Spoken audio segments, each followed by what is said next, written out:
अच्छा, सब लोग को नमस्ते। हम लोग स्टार्ट करते हैं रिवीजन आज का।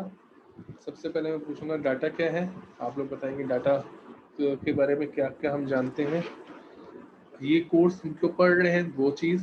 तो स्टार्ट करते हैं एक एक करके, सारे टॉपिक रिवाइज करेंगे। कोर्स का मोटिव क्या है? Develop the understanding for appropriate method and methodology for research and enabling researchers for a meaningful data. सबसे पहले कोर्स क्या है? एडीए। एडीए मतलब हम लोग क्या बोलते हैं एडीए को? जी रिपीट करते हैं। Applied data analysis. इसमें दो चीज़ें आई, डाटा और एनालिसिस मेन। तो अगर हम बात करें डाटा एनालिसिस की तो हम इसके टूल्स के ऊपर पूरा पेपर पढ़ेंगे। रिसर्च प्रोसेस एक बार शॉर्ट में रिवाइज कर लेते हैं, क्या क्या था हमारा रिसर्च प्रोसेस में। आप एक बार याद करिए क्या क्या पढ़ा था हमने। सबसे पहले रिसर्च कहाँ से स्टार्ट होती थी? टॉपिक फाइनलाइजेशन से। जब हम टॉपिक फाइनल करते थे कैसे करते थे? रिसर्च प्रॉब्लम को आइडेंटिफाई करके। रिसर्च प्रॉब्लम को आइडेंटिफाई करने के बाद क्या करना होता था, कैसे करेंगे वो आइडेंटिफाई? लिटरेचर रिव्यू करेंगे। लिटरेचर रिव्यू करने में क्या मिलता है हमें? रिसर्च गैप मिलेगा। रिसर्च गैप को आइडेंटिफाई करने के बाद हम उसका रिसर्च मॉडल बनाएंगे। रिसर्च मॉडल कैसे बनेगा? पहले कंस्ट्रेंट्स लेंगे जिसे हम फैक्टर्स भी बोल सकते हैं, दूसरा वेरिएबल्स लेंगे, तीसरा रिलेशनशिप्स, उनके बीच में रिलेशनशिप क्या है वो। डाटा कलेक्शन स्टार्ट करेंगे, डाटा ऑर्गेनाइजेशन स्टार्ट करेंगे। डाटा कलेक्शन के क्या क्या टूल्स हैं? गूगल फॉर्म्स है, क्वेश्चन आयर्स हैं जो हम लोग फिजिकली जाके भरवाते हैं, या गूगल के थ्रू आजकल जो बहुत ज़्यादा ट्रेंडिंग है गूगल फॉर्म, या और भी नए अलग अलग वेबसाइट्स हैं जिसमें हम सर्वे फिलअप करवा सकते हैं।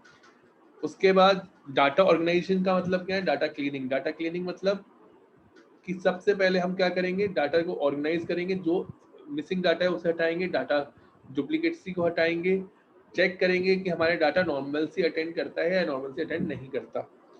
डाटा एनालिसिस, उसके बाद टूल डिसाइड करेंगे किस मेथोलॉजी से करना है, क्या टूल्स हैं हमारे पास, कौन सा टेस्ट अप्लाई करना है, कौन सा टेस्ट अप्लाई नहीं करना है। इंटरप्रिटेशन ऑफ डाटा एनालिसिस बहुत इंपॉर्टेंट है। अभी आगे हम पूरा आज रिवीजन सेशन में ये सब करेंगे। उसके बाद हम आगे बढ़ते हैं। क्या पढ़ा है हमने? एक एग्जांपल हमने लिया था जिससे हमने सबसे इंपॉर्टेंट चीज पढ़नी है, इंडिपेंडेंट वेरिएबल क्या होता है और डिपेंडेंट वेरिएबल क्या होता है। अभी मैं दो ही बताऊंगा, आगे हम और ज्यादा जब पढ़ेंगे तो और भी वेरिएबल्स आएंगे। मॉडरेटिंग क्या होता है, मीडिएटिंग क्या होता है।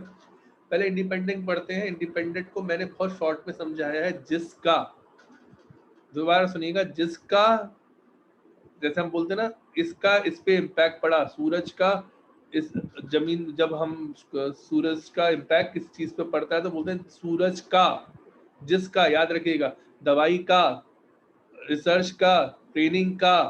तो जहां का आ रहा है, जिसका, दैट इज इंडिपेंडेंट वेरिएबल। जिस पर, किस पर? ट्रेनिंग का एम्प्लॉय पर।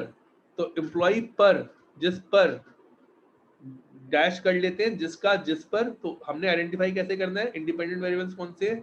जिसका इम्पैक्ट पड़ रहा है, जिस पर इम्पैक्ट पड़ रहा है वो है आपके डिपेंडेंट वेरिएबल। जिसकी मतलब अगर मैं बोलूँ आपसे कि जिनकी रहने से, मतलब आप सोचिए, एक एग्जांपल के तौर पे समझाता हूँ मैं आपको कि अगर आपको कंपेयर करना है कि पॉल्यूशन का मेरी सेहत पे क्या फर्क पड़ रहा है, तो आप बताइएगा एक बार सोच के, पॉल्यूशन का सेहत पर।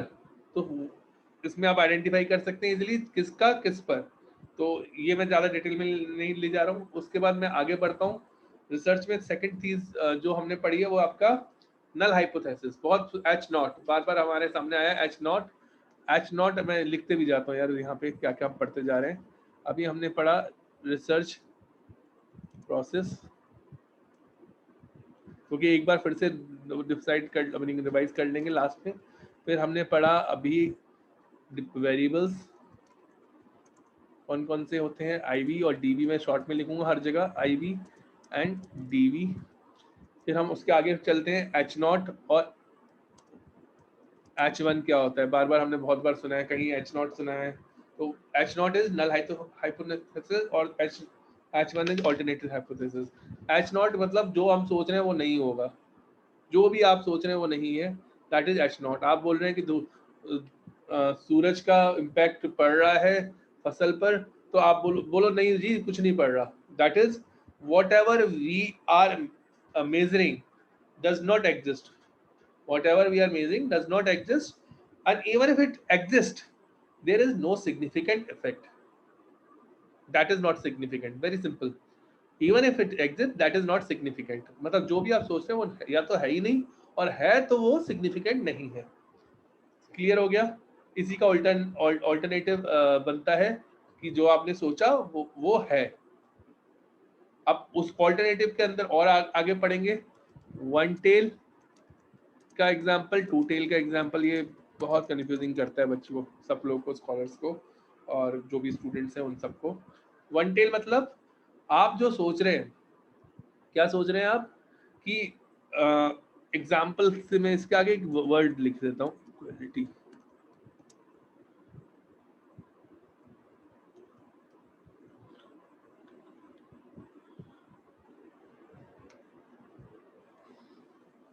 मैंने एक दो वर्ड लिखे हैं क्योंकि यहाँ पे एच नॉट में कोई फर्क नहीं पड़ता, एच नॉट दोनों का सेम ही बनेगा। एच वन जो है ऑल्टरनेटिव हाइपोथेसिस जो है वो आपका डिफर करता है वन टेल और टू टेल पे।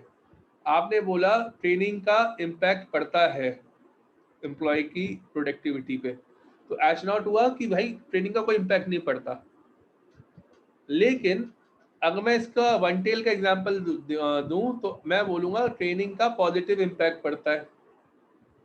मैं बोलूंगा जो इम्पैक्ट है ट्रेनिंग का वो पॉजिटिव है। Training have a positive impact on employee productivity, एक एग्जांपल के लिए, या नेगेटिव इम्पैक्ट पड़ता है। तो आप कंपेयर क्या कर रहे हैं, एक तरफ कर रहे हैं, दो तरफ कर रहे हैं, और यहाँ पे होगा कोई इम्पैक्ट पड़ता है या नहीं पड़ता है। और आगे बढ़े, दूसरा एक और एग्जांपल लेते हैं और ज्यादा क्लैरिटी के लिए, कि मैं आपसे बोलता हूँ कि भाई पॉल्यूशन एक सिटी का, मैं बहुत बुकिश एग्जांपल ले रहा हूँ क्योंकि वो उसमें शायद मैं कुछ गलत ना बोल जाऊँ, इसलिए मैं बुक का एग्जांपल ले रहा हूँ। ये मैंने पॉल्यूशन इंडेक्स लिया एक सिटी का दूसरे सिटी पे और बोला कि साहब इक्वल है, मैं पॉल्यूशन इंडेक्स दोनों में कोई डिफरेंस नहीं है, दोनों बराबर हैं। इसका ऑल्टरनेटिव बन सकता है not equal.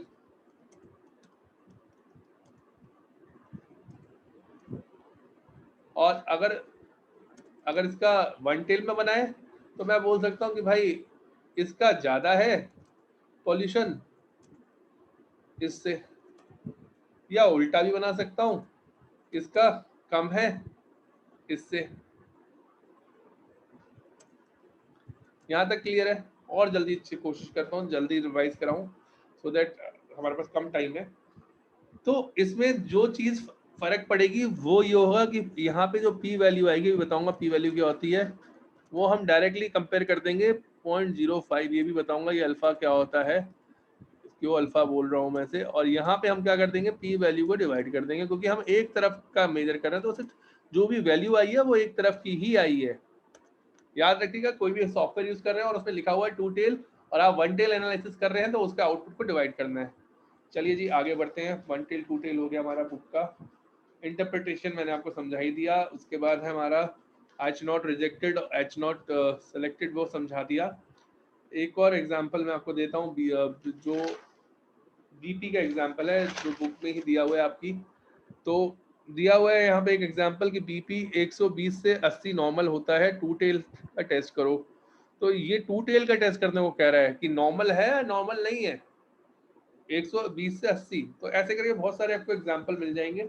Marketing person join the company, what the significant difference scale. तो क्या क्या पॉजिटिव कंपेयर कर रहे हो तो सिर्फ वन टेल लेना, डिवाइड जरूर कर देना पी वैल्यू को, वरना आंसर आपका गलत हो जाएगा और आपके मार्क्स कट जाएंगे। चलिए भाई आगे बढ़ते हैं इसी के साथ। मैं और एग्जांपल नहीं ले हो आप लोगों को ये क्लियर हो गया होगा, नहीं हुआ तो कमेंट्स में डाल दीजिएगा, मैं दोबारा इसे रिपीट कर दूंगा। इंपॉर्टेंट टॉपिक है मेरी तरफ से। अब आगे बढ़ते हैं इसी के साथ कि क्या चीजें हम सीख सकते हैं। अच्छा एक चीज बहुत मैंने भी यहाँ पे यूज करी थी, दो शब्द कि यार ये फैक्टर क्या होते हैं, ये वेरिएबल क्या होते हैं। अगर इसमें कोई डाउट हो तो जरूर पूछेगा कि क्या, जैसे एग्जांपल के लिए मैं आपसे बोल रहा हूँ कि भाई A2 A3 सब मिलके एक ही वेरिएबल को बना रहे हैं ए। आप अगर चार चीजें लेते हैं एक ही डिस्क्रिप्शन की तो उससे आप एक वेरिएबल को डिफाइन कर रहे हैं, तो that is factor and variable relationship. और आगे बढ़ते हैं आपका ओके। अब मैं कुछ टाइप के वेरिएबल्स आपको बता देता हूँ जो आपको बहुत हेल्प करेंगे। यहाँ पे साइड में लिखते जा रहा हूँ, दूसरा कलर ले लेता हूँ आपके लिए, जैसे इजी रहे आपको भी और मेरे को भी। कलर कलर कलर कलर मैं दूसरा। यहाँ तक क्लियर हो गया। अब मैं वेरिएबल्स आपको डिफाइन कर रहा हूँ कि कौन कौन से लेते हैं हम। आईवी हो गया था, कौन सा है independent variable, dependent variable, moderating variable and mediating variable. मैं एमओडी लिख देता हूँ यहाँ पे, moderating variable and mediating variable. कोई डाउट इसमें क्या क्या है, मैं इसे रिपीट करूँ? सही है, मैं एक बार इसे रिपीट कर देता हूँ, आपकी बुक में से बहुत अच्छे से एक्सप्लेन किया गया है। चलिए मैं एक बार आपको ये समझा देता हूँ कि आईवी डीवी आपको क्लियर हो चुका है। मॉडरेटिंग एंड मीडिएटिंग आपको क्लियर कर देते हैं कि क्या चीज़ है मॉडरेटिंग और क्या चीज़ है आपका मीडिएटिंग वेरिएबल। तो मॉडरेटिंग के ऊपर अगर जाएं आप, जिसके होने से, मैं फिर से रिपीट करूंगा, जिसके होने से कोई फर्क नहीं पड़ता। मतलब एक साल एग्जाम्पल के साथ समझाते हैं, वही कौन सा हम एग्जाम्पल डिस्कस करें? सनलाइट, रेन, फर्टिलाइजर और क्रॉप, ये है मेरे पास। तो मेरा डिपेंडेंट वेरिएबल तो आपको क्लियर ही हो रहा होगा, क्रॉप है। अभी मैं इतनी देर से आईवी इसे कर रहा हूँ। अब आपको मेरे को बताना है कि क्या ये दो वेरिएबल्स जो मैं बात कर रहा हूँ आपको, उसमें से आईवी कौन सा है, डीवी कौन सा, सॉरी मॉडरेटिंग कौन सा है, मीडिएटिंग कौन सा है? जल्दी से एक बार देख लेते हैं इसे। वेट कर रहा हूँ, चैट बॉक्स में आप डाल सकते हैं।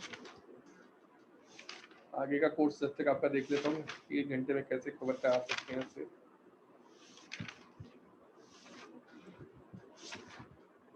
ओके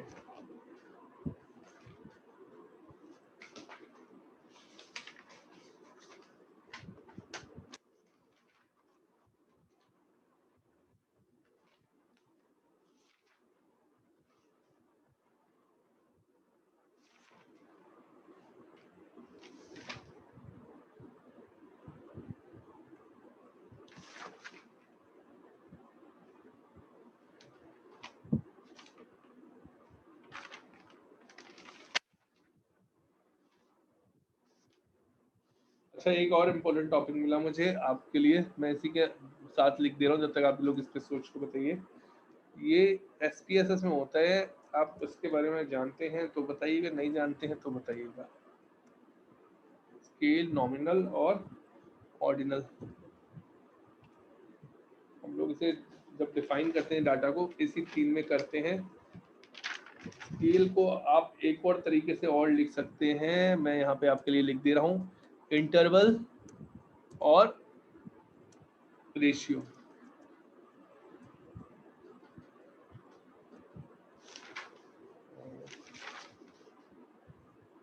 आउटलायर्स कैसे रिमूव करना है, मैं टॉपिक्स लिखते जा रहा हूँ सो दैट हम कुछ मिस ना करें। आउटलायर्स कैसे रिमूव करने हैं आपको, क्या क्या टेक्निक हो सकती है इसे रिमूव करने की। पैरामेट्रिक, नॉन पैरामेट्रिक टेस्ट कौन से होते हैं, अलग अलग टेस्ट में क्या हमें ध्यान देना चाहिए और कैसे हम आइडेंटिफाई करेंगे।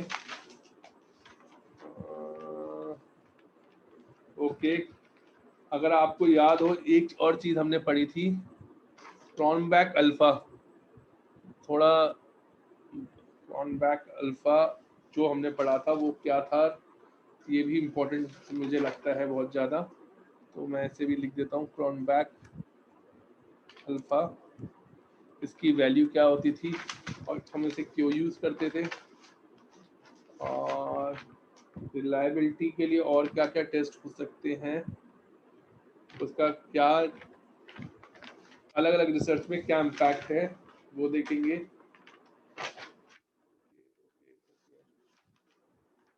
अच्छा,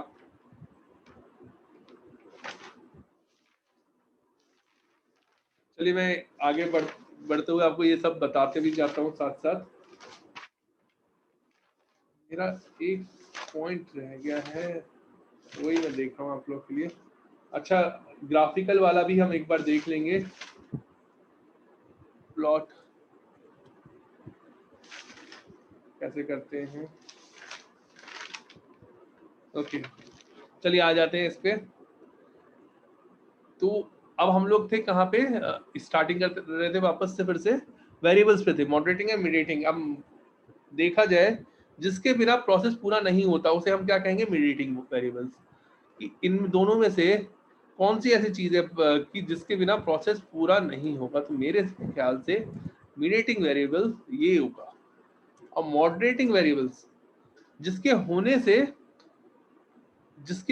फिर से सुनिएगा ध्यान से, जिसके होने से काम ज्यादा अच्छे से होने लग जाए, वो आपका मॉडरेटिंग वेरिएबल।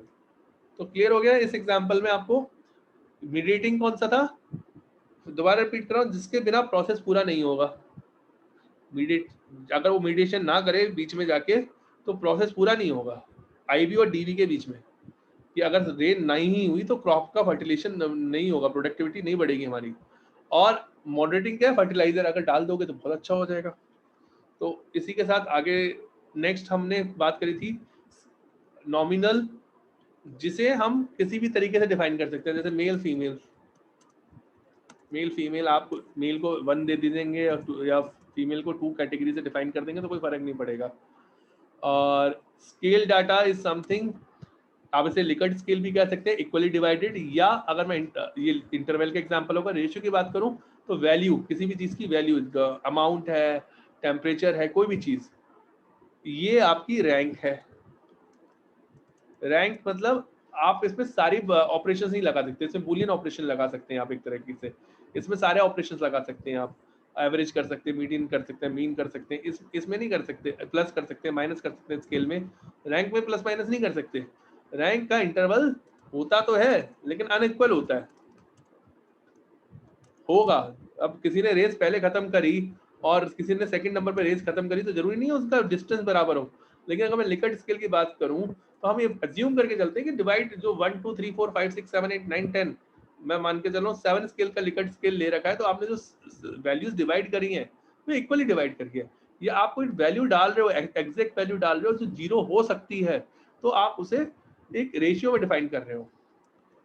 नॉमिनल आपको बहुत क्लियर है कि जिसे क्लास का नाम है, आपका नाम है, प्रोफेसर का नाम है, जिसके आप क्लासिफिकेशन कर रहे हो, कि आपकी कास्ट है, आपका रिलीजन है, कोई भी चीज, किसी के भी बेसिस पे आप अगर क्लासिफिकेशन, मशीन ABCD, क्या फर्क पड़ रहा है, सेल्समैन ABCD, आप ABCD को BCA भी कर दोगे तो कोई फर्क नहीं पड़ेगा। इट इज कैटेगरी बना रखी है आपने इसे, एक कैटेगरिकल वेरिएबल्स कहते हैं।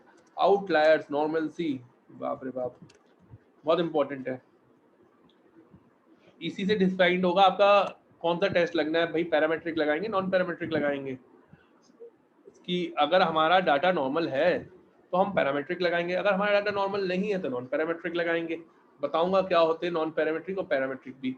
आउटलायर्स को आइडेंटिफाई करने के तरीके क्या है हमारे पास, हम उसके लिए फ्रिक्वेंसी टेबल पे जाते हैं और हम क्या कर सकते हैं वो देख लेते हैं। एक बार मैं बुक में आपको फिर से लेके जा रहा हूँ कि आप आउटलायर्स के लिए अपना ग्राफिकल मेथड्स हैं बहुत सारे डाटा क्लीनिंग के, कैसे कैसे करेंगे।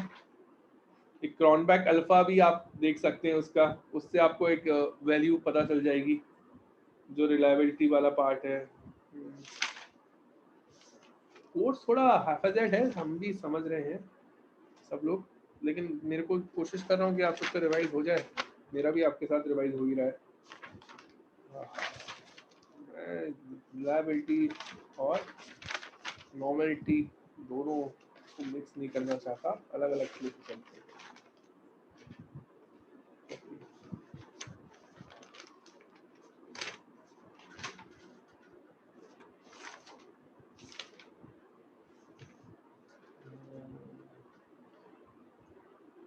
क्रॉनबैक अल्फा मैंने आपको बता दिया, ये आपका रिलायबिलिटी की वैल्यू पे, कि आपका डाटा कितना रिलायबल है ये बताएगा। 0.07 आइडल वैल्यू होती है, याद रखिएगा इसे। और उससे कम जो होता है वैल्यू वो हमारा एक्सेप्टेबल नहीं होता। लेकिन अगर कुछ एविडेंस हैं, पहले रिसर्च पेपर्स में हुआ है, स्टैटिकली आप पब्लिश कर सकते हैं, तो 0.6 तक भी आप इसे प्रूव करवा देंगे अगर आपके पास सपोर्टिंग डाटा है तो आपके क्रॉनबैक अल्फा रिलायबल माना जाएगा। होता क्या है क्रोनबेक अल्फा, थोड़ा सा बता देता हूँ। आपने डाटा लिया, डिवाइड बाय 2 किया, और जितने भी पॉसिबल वेज हो सकते हैं, जितने भी पॉसिबल वेज हो सकते हैं उनका आपने एक कोरिलेशन निकाला और उसका एवरेज कर दिया। तो जो एवरेज का वैल्यू आई, वो कोरिलेशन के एवरेज की जो वैल्यू आई वो 0.7 है। और आपको कोरिलेशन याद हो, पियर्सन कोरिलेशन, तो उसमें ये वैल्यू अच्छी मानी जाती थी, मॉडरेट से ऊपर मानी जाती थी। तो इसलिए हम इसे बोलते हैं कि अच्छा माना गया है क्रोनबेक अल्फा। तो अगर हम पियर्सन की वैल्यू पे बात करेंगे तो वो टेबल में आपको शेयर कर दूंगा। इसी का दूसरा मेथड होता था स्प्लिट हाफ मेथड रिलायबिलिटी का। उसमें आधी आधी कर देते थे, जो भी डाटा है उसे आधा आधा कर देते थे। लेकिन डिफरेंस क्या है कि उसमें जो हम आधा आधा करते थे तो वो ज्यादा रिलायबल नहीं है। इसमें सारे तरीके से कर सकते हैं, ऑल बेस्ट पॉसिबल मेथड हम इसमें लेंगे। ओके, चलो ये वाला पॉइंट भी हमारा हो गया। अब मैं दूसरा कलर फिर से लूं, मैं कलर चेंज करूं फिर से, जैसे एक ही शीट पे रहे। नहीं, ये तो इसका चेंज हो गया, वापस क्लिक करते हैं कहीं पे, इसे मिटा दूं इस वाले साइड को। ओके, दोबारा लेते हैं। अब यहाँ पे हम दूसरा कलर से, अब टेस्ट की बात करेंगे, हम टेस्ट की बात करेंगे यहाँ पे। ओके, कुछ टेस्ट के नाम लिख देता हूँ जल्दी जल्दी। टी टेस्ट क्यों करते हैं भाई? Significance of difference of mean calculate करने के लिए। कौन कौन से कर सकते हैं? इंडिपेंडेंट, इंडिपेंडेंट टी टेस्ट, ओ कुछ कम हो गया, इंडिपेंडेंट टी टेस्ट हो गया। और कौन से टी टेस्ट होते हैं? वन सैंपल, कुछ और तो नहीं बोलते हमारे से?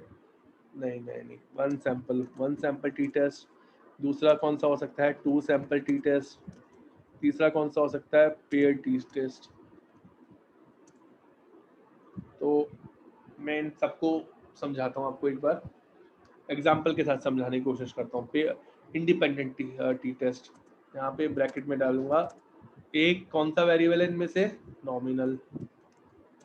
दूसरा क्या है? किस पे स्केल। एग्जाम्पल,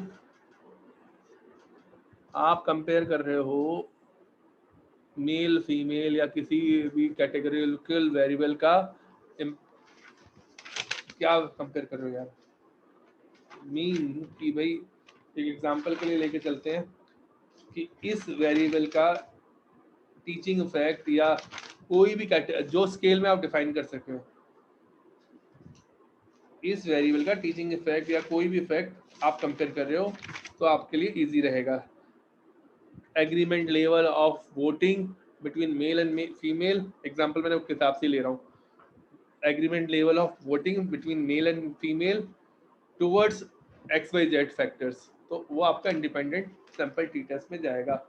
उसमें हमें एक और चीज हम पढ़ेंगे, इसी का पार्ट है, मैं नीचे लिख दे रहा हूँ, लेकिन बहुत इंपॉर्टेंट है ये पढ़ना भी। क्या होता था? लेवेंस, हाँ लेवेंस, लेवेंस टेस्ट।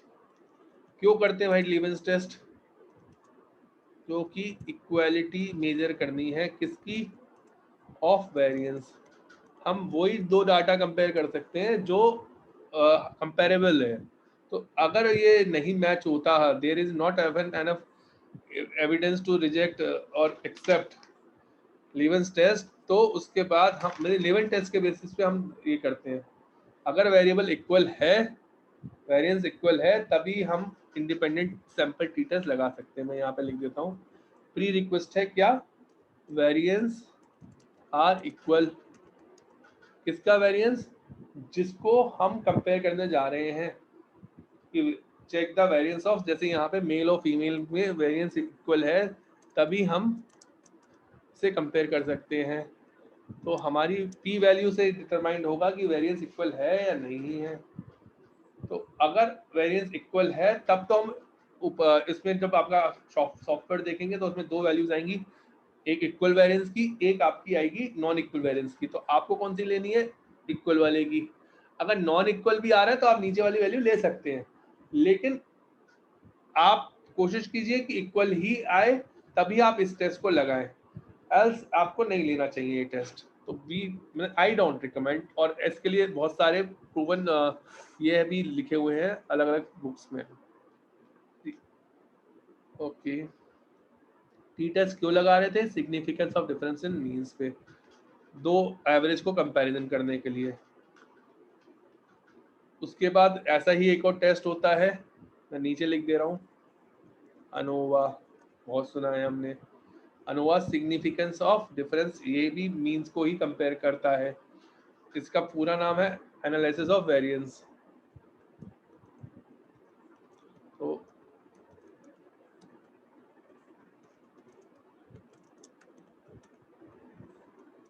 अब ये भी आपका वन वे, टू वे, हमने अभी हमारे सिलेबस में इतना ही, हम इतना ही पढ़ेंगे, one way ANOVA, two way ANOVA, और बाकी बाद में एग्जाम के बाद।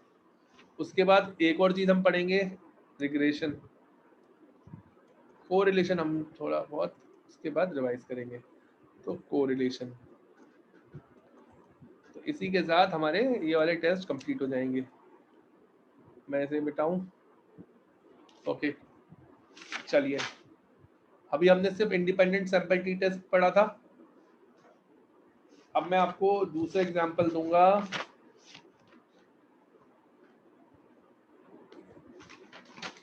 वन सैंपल टी टेस्ट का। वन सैंपल टी टेस्ट का हमारा एग्जांपल है जहां हमारे पास एक ही सैंपल हो। एक सैंपल का मतलब कि आपका कंपैरिजन उसी सैंपल की टेस्ट वैल्यू से है। एग्जांपल आप बोल रहे हो कि भाई ये मेरे पास 15 लोगों के बीपी मेजर्ड है, और आप बोल रहे हो कि नॉर्मल बीपी से 120 या किसी स्केल से कंपेयर कर दो। तो इस टाइप का जब आपके पास टेस्ट होगा, कंडीशन होगी कि आप उसी सैंपल को कंपेयर कर रहे हो किसी एक टेस्ट वैल्यू से, तो आप उसे क्या बोलोगे? One sample t test. Two sample t test, दो स्केल डाटा है, मैं यहाँ लिख देता हूँ, कंपेयर विद टेस्ट वैल्यू। कोई डाउट यहाँ पे? ओके, ये सारा इसी का एग्जांपल लिख रहा हूँ। उसके बाद हम चलते हैं टू वे। यहाँ पे दो स्केल वैल्यू है, ए और बी, जिसमें ऊपर वाले और नीचे वाले में ज़्यादा डिफरेंस नहीं था। डिफरेंस किस बात का है कि वो एक टेस्ट वैल्यू से कंपेयर कर रहा है, ये आपस में दो वैल्यूज से कंपेयर कर रहा है, pollution index of one city and pollution index of other city, दोनों स्केल वैल्यू है। ये आपका दो ग्रुप, आपने ट्रेनिंग दी, और ट्रेनिंग के पहले और आफ्टर, याद रखिएगा बिफोर एंड आफ्टर जहाँ पे आ रहा है, एफिशिएंसी जहाँ पे आ रही है, बिफोर एंड आफ्टर का कंपैरिजन जहाँ पे आ रहा है, तो वो आपका पेयर हो गया, पेयर टी टेस्ट। अनोवा बिल्कुल इंडिपेंडेंट की तरह, इंडिपेंडेंट टी टेस्ट, बस अंतर क्या है, वहाँ एक नॉमिनल में कंपैरिजन कर रहे थे, दो वैल्यूज हो सकती थी, दो सेट्स तक डिफाइन कर सकते थे आप। यहाँ पे टू एंड टू अबव हो जाएगा बस। टू अबव मतलब 3, 4, 5, 6, 10।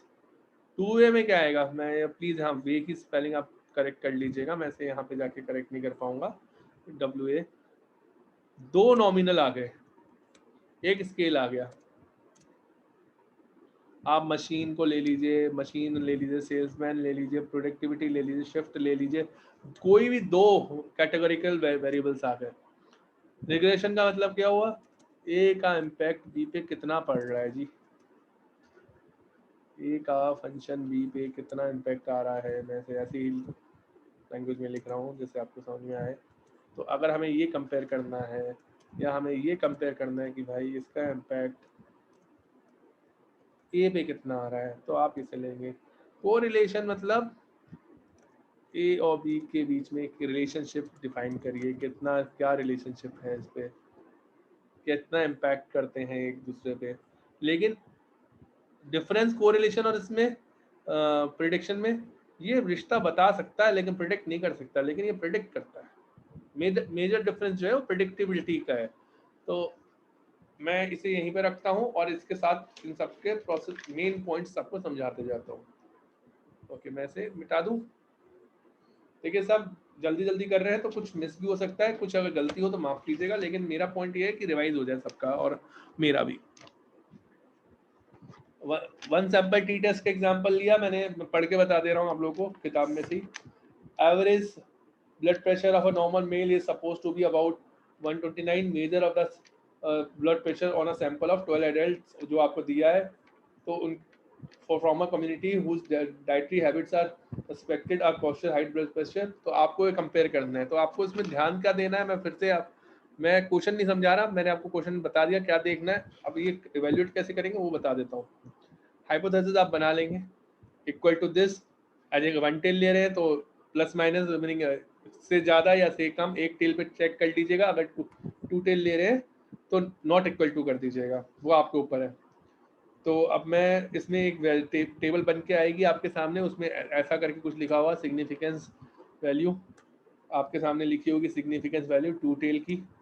टू टेल लिया तो चले डायरेक्टली ले लीजिएगा वो वैल्यू, और अगर वन टेल लिया है तो डिवाइड बाई 2। ओके, इस बस यही है इसमें, और ज़्यादा कुछ है नहीं। उसके बेसिस से पी वैल्यू को कंपेयर कर दीजिएगा। पी वैल्यू को कंपेयर कैसे करेंगे, बहुत सिंपल है। पी वैल्यू तो आपको ये ऊपर मिली गई, कंपेयर करना है किससे, छोटा 0.05 से छोटा, या जो अगर आपको अल्फा डिफाइन किया हुआ है, अल्फा की वैल्यू देख लीजिएगा।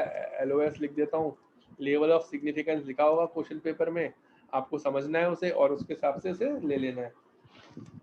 और ओके, टेस्ट वैल्यू आपकी दे रखी होगी, उसके हिसाब से वो अपने आप टेस्ट कर लेगा और आपको वैल्यू। अच्छा, इस टेस्ट का ना एक और इम्प्लीकेशन है यार, कई बार टीचर्स और हम लोग या एग्जामिनर्स या जो भी पेपर सेटर हैं वो उसे थोड़ा घुमा देते हैं। वो बोल देते हैं टेस्ट वैल्यू 0 है भाई। आपके क्वेश्चन पेपर में अगर टेस्ट की वैल्यू 0 लिखी होगी तो आपको एक लोअर एंड अपर लिमिट दिख रही होगी उसमें, लोअर एंड अपर, वो बहुत ध्यान से देख लीजिएगा। उसका मतलब ये है आपका कि उसके बीच में आपकी वैल्यू सिग्निफिकेंट ही आएगी। क्लियर हो गया? तो लोअर वैल्यू आपको ये बता देती है इसके बीच में ये आपकी लोअर वैल्यू है या आपकी अपर वैल्यू है, आपकी वैल्यू सिग्निफिकेंट ही आने वाली है। तो ये इसका एक और इम्प्लीकेशन है। मैं वन टेल का एरो मार देता हूँ यहाँ पे। एरो किससे आता है, ये रहा, ये मैंने आपको वन टेल का समझा दिया। सही है, ड्रॉप कर देते हैं यार, थोड़ा एरो छोटा हो गया। ये वन टेल का है। अब मैं आपको टू टेल का एग्जाम्पल लेके जा रहा हूँ, थोड़ा इधर लेके आता हूँ। ओके, टू टेल का एग्जाम्पल लेके चलते हैं जी। आपके सामने दो सिटी का पॉल्यूशन इंडेक्स दे रखा है, आप उसे कंपेयर कर दीजिए, आपका टू टेल का एग्जाम्पल हो जाएगा। उसमें भी सेम चीज़ें हैं, आपको ध्यान पी वैल्यू का यही लॉजिक याद रखना है कि भाई इस कंडीशन में अगर ये कंडीशन है तो एच नॉट क्या होगा, एच नॉट रिजेक्ट हो जाएगा। नहीं होगा, अगर ये मैच नहीं करता तो आपको क्या लिखना है कि भाई हम इसे रिजेक्ट नहीं कर पा रहे। क्यों नहीं रिजेक्ट कर पा रहे, आपको ये लिखना, there is not enough significance evidence to reject ये जो भी आपका हाइपोथेसिस है, since the p value is not, p value less than 0.5 नहीं है, नहीं है। अगर है तो रिजेक्ट कर दीजिए, अगर नहीं है तो रिजेक्ट नहीं कर पा रहे। बहुत सिंपल। हो ये मैंने आपका करा दिया क्वेश्चन। चलिए आगे चलते हैं इसी क्वेश्चन के साथ।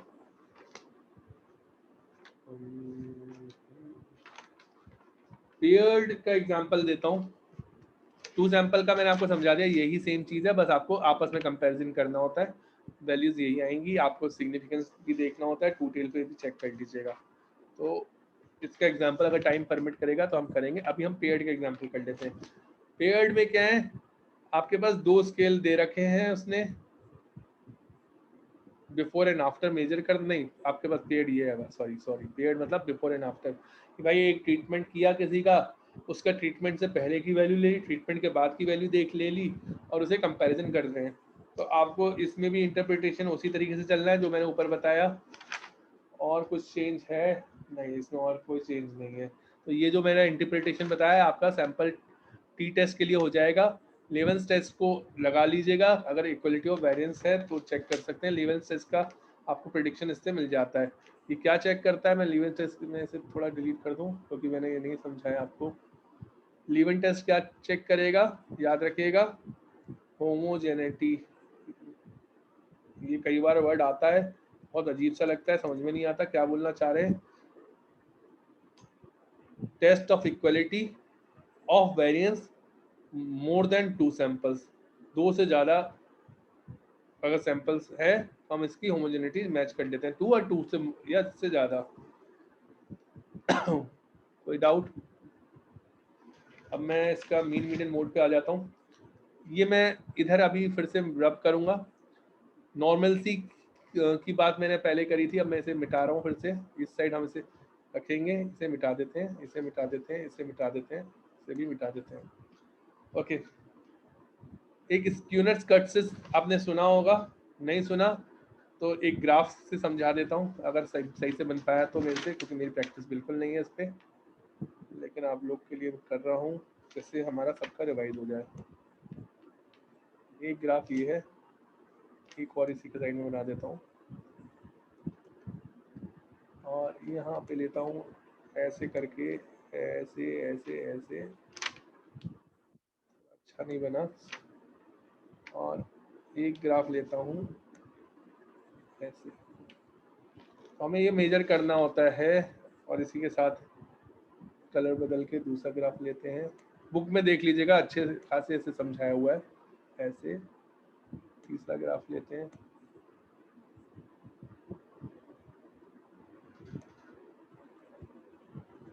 ऐसे। भाई ड्राइंग पे मत जाइए और डिज़ाइन पे मत जाइए प्लीज़, समझने की कोशिश करेंगे, ये ऐसा नहीं तो अच्छा नहीं लगेगा। एक उस पर नहीं है, इस साइड फ्रीक्वेंसी है और इस साइड नीचे आपको हम डाटा समझा रहे हैं, डाटा कलेक्शन कि अब देखो ये वाला एग्जाम्पल मीन डिसाइड करेगा कि किस तरफ आपका स्क्यूड है डाटा। अगर मीन आपका कहाँ आ रहा है, मीन बड़ा है, ध्यान रखना सबसे बड़ा है, तो आपका पॉजिटिव स्क्यूड है। मैं यहाँ पे लिख देता हूँ इस साइड, अगर पॉजिटिव स्क्यूड का मतलब, पॉजिटिव लिखता हूँ ऐसे, पॉजिटिव स्क्यूड मतलब कि अगर मीन बड़ा है, मीन आपका आगे की तरफ आ रहा है, तो पॉजिटिव स्क्यूड है। ये अगर आ जाता है तो पॉजिटिव स्क्यूड है यहाँ पे। तो दूसरा है ये मीन से डिसाइड होगा, मीन सबसे बड़ा है। दूसरा है निगेटिव स्क्यूड, मीन सबसे छोटा है तो निगेटिव स्क्यूड है।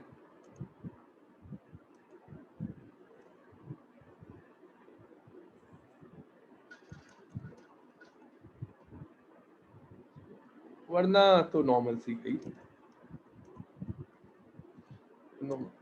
बीच में आएगा नॉर्मल सी में तीनों लगभग, ये वाला।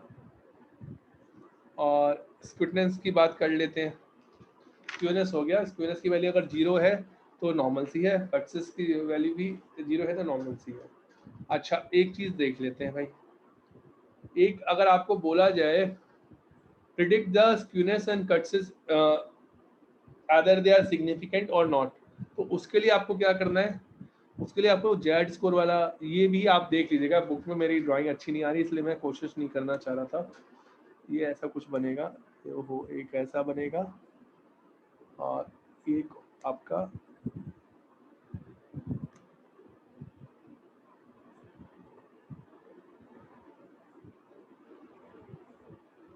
ऐसा बनेगा। तो जो नॉर्मल वाला है, और देख लीजिएगा सर प्लीज, सब लोग देख लेना, ये गलत है। तो मैं आपको सिर्फ इसके नाम बता देता हूँ। पॉजिटिव वाले को कर्टोसिस, मैं इसका पहले कर्टोसिस, पॉजिटिव वाले को हम क्या लिखेंगे, याद रखना लैप्टो, लैप्टो वर्ड है, लैप्टो कर्टिक, लैप्टो कर्टिक, मुश्किल है, लैप्टो कर्टिक। निगेटिव कर्टिस को क्या लिखेंगे, फ्लैटी कर्टिक, फ्लैटी कर्टिक। एंड नॉर्मल वाले को मैसो कर्टिक। ओके, क्लियर हो गया। अब एक वैल्यू याद रखनी है, गोल्डन नंबर 1.96। सॉफ्टवेयर आपको स्क्यूनेस और कट्स की वैल्यू दे देता है, इसको उसके स्टैंडर्ड एरर से डिवाइड कर दीजिए। अगर आपके पास स्क्यूनेस है और कट्स है, स्क्यूनेस उसको डिवाइड करिए किससे, इसके स्टैंडर्ड एरर के, वो दिया हुआ होगा, तो आपको जेड स्कोर मिल जाता है। अगर जेड स्कोर मिल गया, मैं फिर यहाँ पे कर्ट्सिस का भी लिख देता हूँ, तब भी आप उसकी सिग्निफिकेंस को डिफाइन कर सकते हैं। किसके? कर्ट्सिस के ही एरर से डिवाइड करिएगा, स्क्यूनेस के ही एरर से डिवाइड करिएगा, तो आपको क्या मिलेगा? जेड स्कोर उसी का। मैं बार बार एस लिख दे रहा हूँ छोटा, यहाँ पे याद रहेगा, जैसे आप ये लिख दिया। अगर आप डिवाइड करते हैं तो आपके पास उसकी वैल्यू आ जाएगी, और उस वैल्यू से आप क्या बता सकते हैं कि वो सिग्निफिकेंट है या नहीं है। अगर आपकी कैलकुलेटेड वैल्यू इससे छोटी आती है, मैं यहाँ पे लिख रहा हूँ कैल, छोटी आती है इससे, तो आपका सिग्निफिकेंट क्या होता है बताओ? फिर से बोलता हूँ, अगर कैलकुलेटेड वैल्यू टेबुलर से छोटी आ रही है तो आपका एच नॉट एक्सेप्टेड हो जाएगा। और इसका मतलब हुआ, अगर इससे छोटी आ रही है तो आपका ना इसमें कर्ट्सिस है, कर्टसिस ना इसमें स्क्यूनेस है। अगर ये वैल्यू आपकी ऐसे आ रही है, जेड की वैल्यू, कैलकुलेटेड जेड स्कोर आपका ऐसे आ रहा है, तो आप क्या बोल सकते हैं? ना उसमें कर्टिसिस है, ना उसमें आपका स्क्यूनेस है। कोई डाउट? अब हम नॉर्मलसी पे आ जाते हैं वापस, कि नॉर्मलसी कैसे सही करने वाले थे हम। तो मैं इसे थोड़ा ऊपर वाले को हटा देता हूँ, अच्छा नहीं लग रहा था वैसे भी मुझे बहुत देर से। ओके, चलो ये रखते हैं और इस पे आते हैं। नॉर्मलसी हम देखो 3-4 तरीके, पहले मैं ग्राफिकल वाले पे आ जाता हूँ। स्टेम एंड लीफ देता है आपका SPSS, उसमें आप देख लीजिएगा कुछ इस तरीके से बनेगा आपका डायग्राम, ऐसे करके।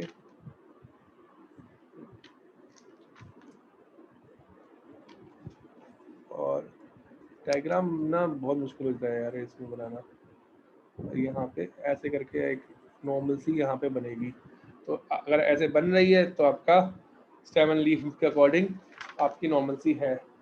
उसके बाद दूसरा मेथड है आपके पास QQ मेथड। QQ प्लॉट आता है, वो देख लीजिएगा। ये आपको क्या करेगा? ये भी बता देगा नॉर्मल सी आ रही है नहीं आ रही है। तीसरा मेथड है बॉक्स प्लॉट मेथड।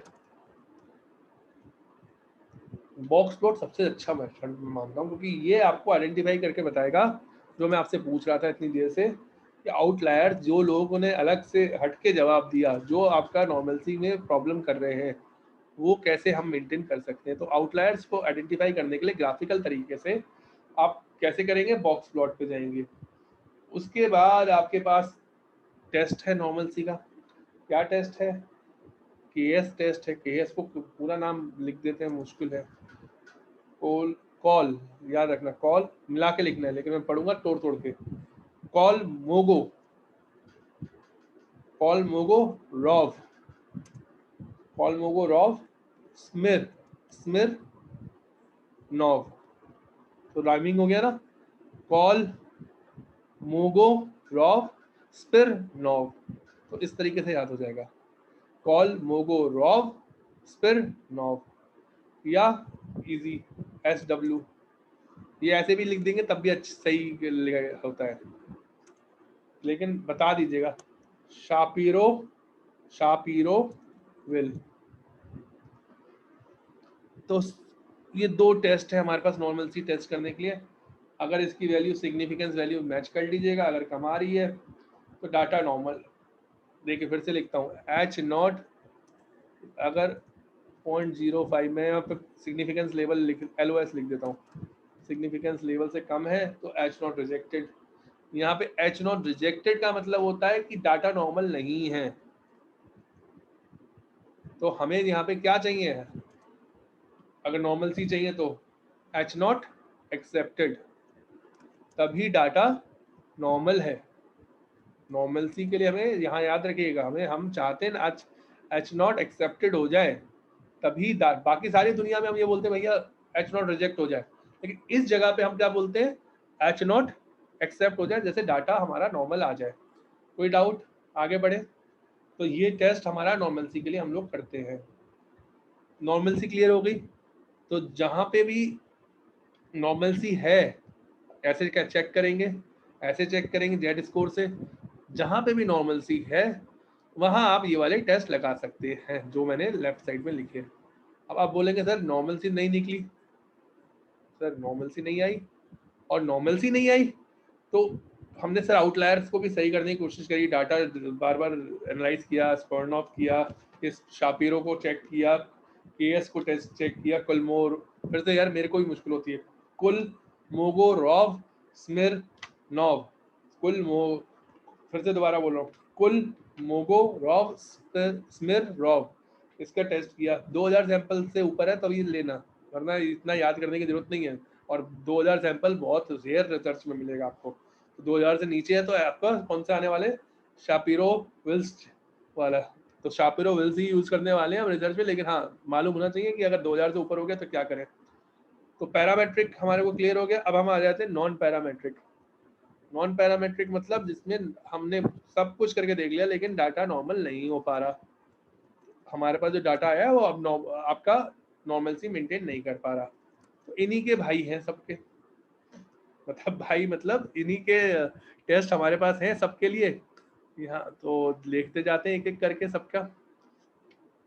सबसे पहले हमने क्या पढ़ा था, सबसे पहले हमने पढ़ा था इंडिपेंडेंट सैंपल टी टेस्ट, इसके हैं मैं इसका नॉन पैरामीट्रिक का है मान, मान कर लो मान वाइट, तो वाइट का ई हटा दिया, माइन मान विट ने रैंक्ड सम।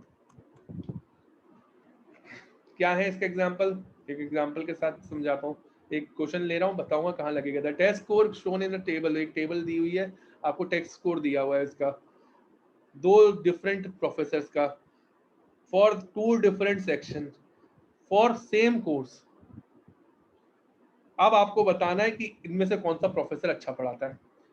फिर से दोबारा बोल रहा हूँ, टेस्ट स्कोर दिया हुआ है दो डिफरेंट प्रोफेसर का, दो सेक्शन का, सेम कोर्स का, तो आपको बताना है कौन अच्छा पढ़ाता है। तो इसके लिए कौन सा लगता था, देखो इंडिपेंडेंट लगता था, क्यों, दो प्रोफेसर हैं ये और आपको टेस्ट स्कोर दिया हुआ है तो एक है, तो इससे आपने डिटरमाइन कर लिया कि कौन सा लगना है, ये लगना है। अब आगे चलते हैं। अच्छा, नॉन पैरामेट्रिक और पैरामेट्रिक में हम लोग एक चीज और आपको बताना चाहते हैं।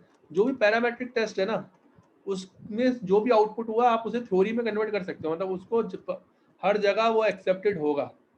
लेकिन जो नॉन पैरामेट्रिक टेस्ट है, जैसे कई आपके मेडिकल कंडीशंस में हुए या कोई भी चीज ऐसी हुई जिसे आप थ्योरी नहीं बना सकते, कंडीशनल थ्योरी बना सकते हो, तो याद रखना ये चीज। ओके, अब आप दूसरा टेस्ट पे आ जाते हैं, वन सैंपल का। उसका दूसरा एग्जांपल है विल विल कॉक्सन।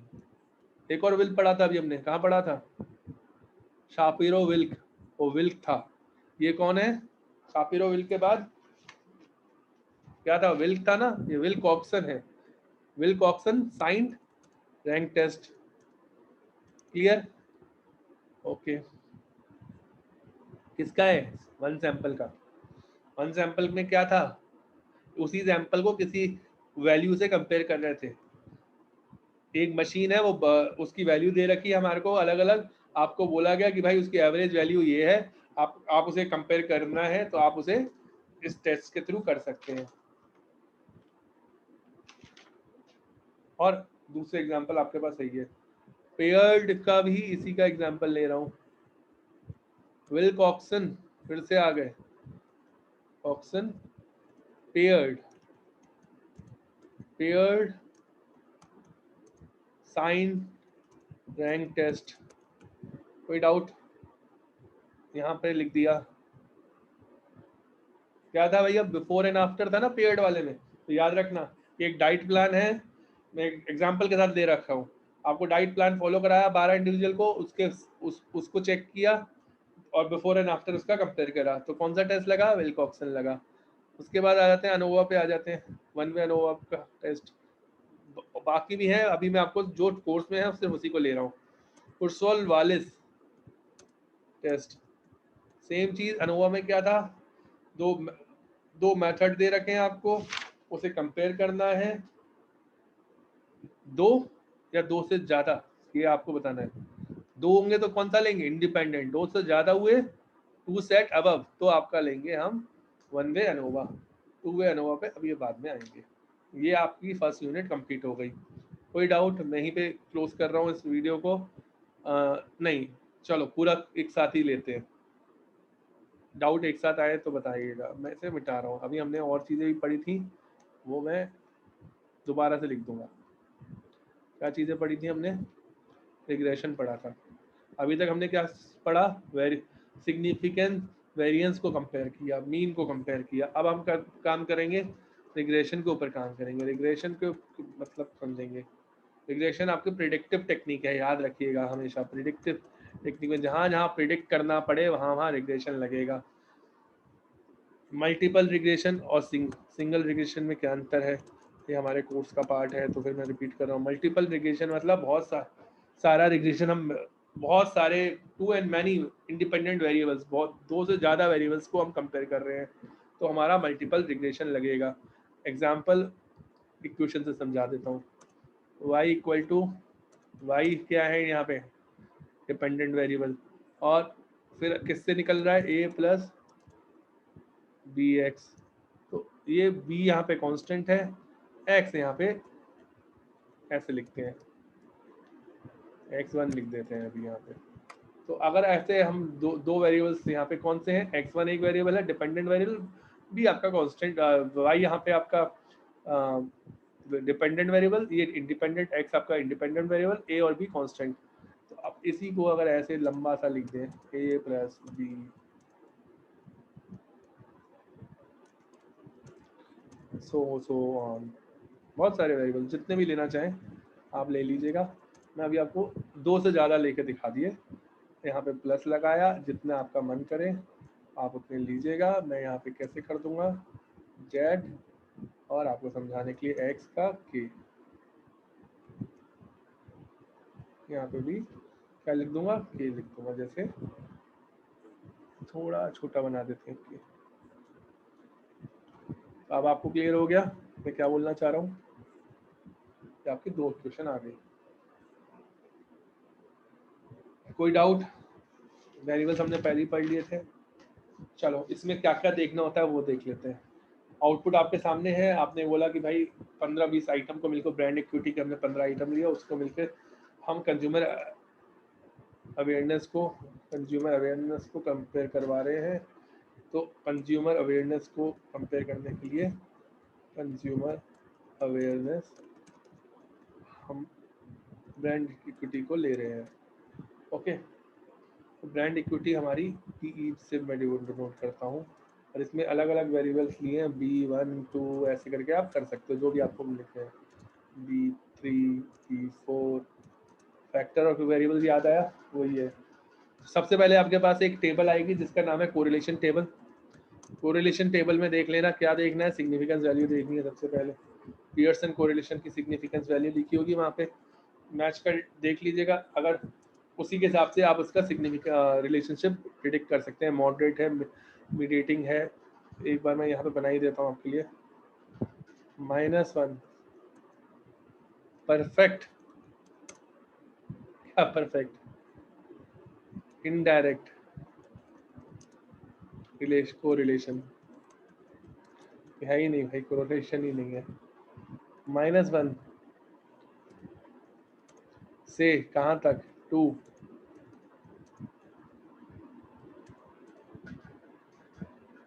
हाँ 2.07 माइनस अगेन,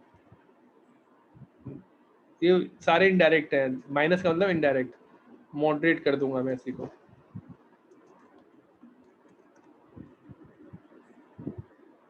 सॉरी हाई कर दूंगा। हाई मॉडरेट क्या होगा? 0.72।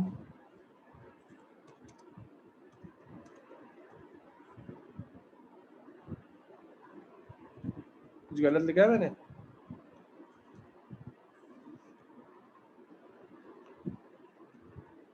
हाँ अब सही लग रहा है। मॉडरेट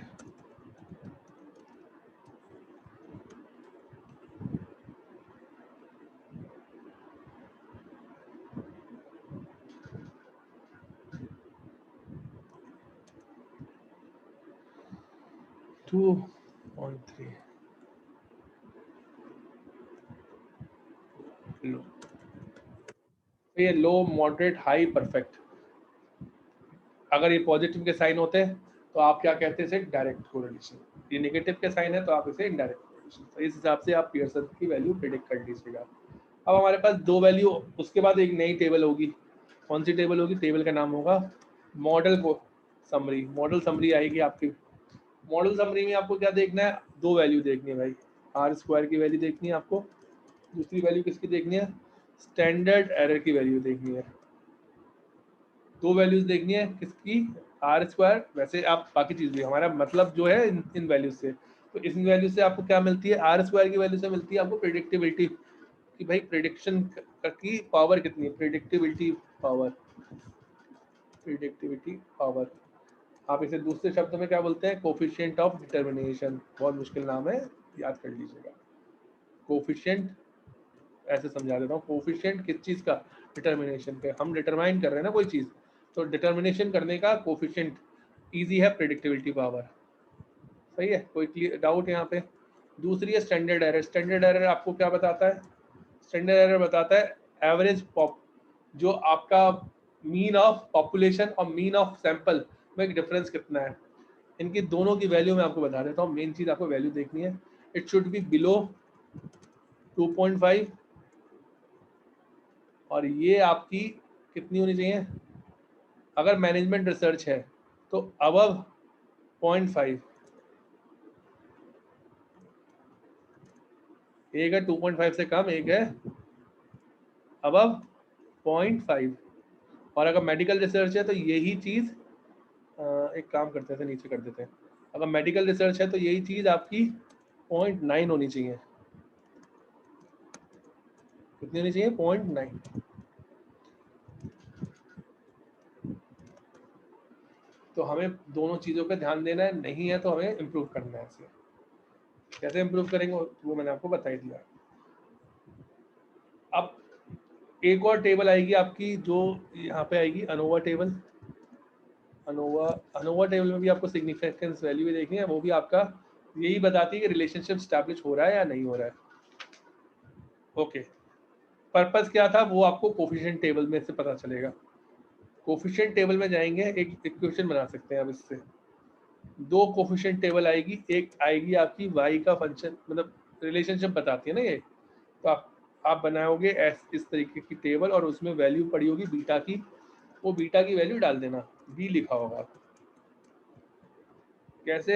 यहाँ पे लिखा होगा y की वैल्यू, कांस्टेंट की वैल्यू, और सबके आगे सबकी वैल्यू पड़ी होगी कांस्टेंट। जो आपने वेरिएबल्स बताए थे ना अभी, b1, इस तरीके से सबकी वैल्यू पड़ी होगी। तो आपको यही इक्वेशन जो आपने ऊपर बनाई थी वो वैसी ही इक्वेशन बनानी है। y इज इक्वल टू जो भी कांस्टेंट यहाँ पे वैल्यू लिखी है वो डालिए, a प्लस, फिर जो यहाँ पे वैल्यू लिखी है b के आगे वो डालिए, और फिर जो आपको x गिवन जो भी निकालना है वो डाल सकते हैं, तो आपकी वैल्यू निकल आएगी। कोई डाउट? और क्या बता सकते हैं हम इसमें?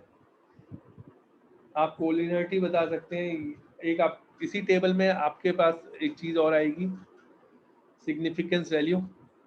उस सिग्निफिकेंस वैल्यू को देख के आप ये डिसाइड कर सकते हैं विच वेरिएबल, कौन सा वेरिएबल ज्यादा इफेक्ट नहीं कर रहा है, कौन सा वेरिएबल इस पे इफेक्ट ज्यादा नहीं कर रहा है, वो आप डिसाइड कर सकते हैं और उसे ड्रॉप कर सकते हैं। जिसकी वैल्यू 0.05 से कम है उसे आप ड्रॉप कर सकते हैं। कोई डाउट?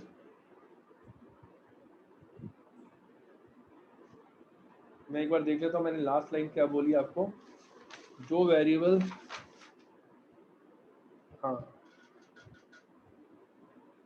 हाँ, जो वेरिएबल 0.05 से ज़्यादा है उन्हें आप रिजेक्ट करेंगे, क्योंकि आपको, आपका मोटिव क्या है कि एच नॉट रिजेक्ट हो जाए। फिर से याद रखिएगा, हमेशा एच नॉट रिजेक्ट हो जाए। तो अगर पी वैल्यू, सिग्निफिकेंस वैल्यू ज़्यादा होगी तो आपका एक्सेप्ट हो जाएगा। कोई डाउट यहाँ तक? ओके, इस तरीके से आप इसकी टेबल बना सकते हैं और प्रिडिक्शंस कर सकते हैं। एक और वैल्यू आएगी आपकी, कोफिशिएंट टेबल में ही आएगी, वहीं पे लिख दे रहा हूँ।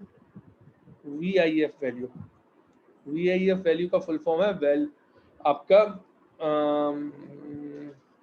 एक मिनट में देख के एग्जैक्ट बताता हूँ आपको, क्योंकि मैं गलत नहीं बताना चाहता। ओके, मैं आपको चेक करके बताऊंगा ये, अभी मैं आपको नहीं बता रहा इसका VIF का, क्योंकि मेजरली हम लोग VIF ही बोलते हैं, लेकिन इसकी वैल्यू जो है इससे ऊपर होनी चाहिए, सॉरी नॉट अबव 5, 5 से ज़्यादा नहीं होनी चाहिए इसकी वैल्यू। अगर 5 से ज़्यादा है तो हम इसे हमारे लिए प्रॉब्लम है, और इसका फुल फॉर्म भी मैं आपके लिए लिख देता हूँ यहाँ पे, क्योंकि याद रखना मुश्किल है मेरे लिए, तो मैं भी आपके लिए लिख देता हूँ। Voluntary informatory factor.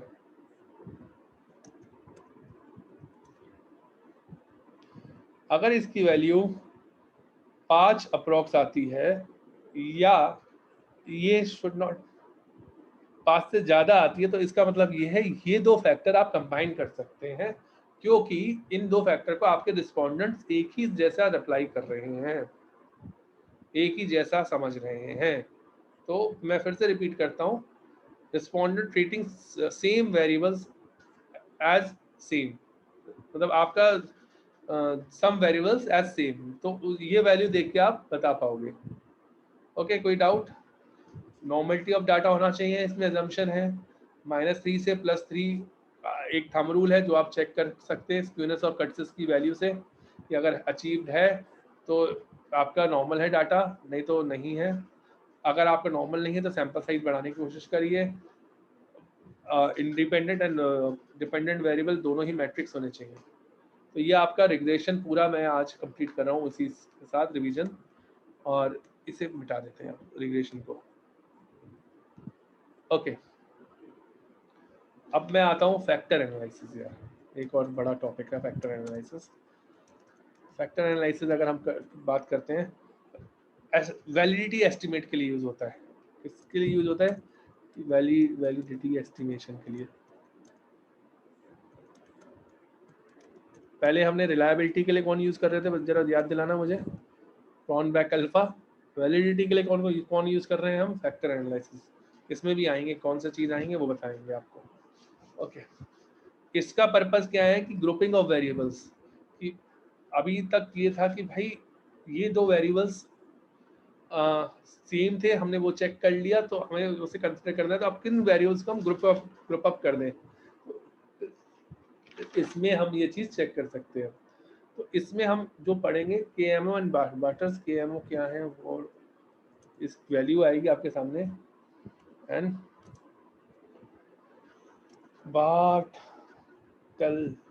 बार्टलेट केमन बार्टलेट टेस्ट। केमन स्पेलिंग देख लेना यार, कुछ गलत हो तो प्लीज माइंड मत करना। इसे एक और चीज बोलते हैं यार, क्या बोलते हैं हम? बार्टलेट्स टेस्ट ऑफ स्पेरिसिटी। KMO का क्या फुल फॉर्म है भाई? ये भी क्वेश्चन मेरे से किसी ने पूछा था, तो मैं ऐसे बता देता हूँ। कैशर नाम है किसी का भाई, ऐसे फुल फॉर्म मत पूछा करो, याद नहीं रहते।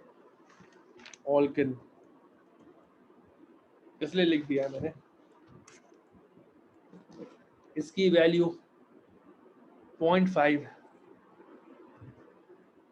एंड अबव है, तो आपका सैंपल एडुकेट है, आपका सैंपल सही है, sample is adequate, sample is valid, दूसरे शब्दों में।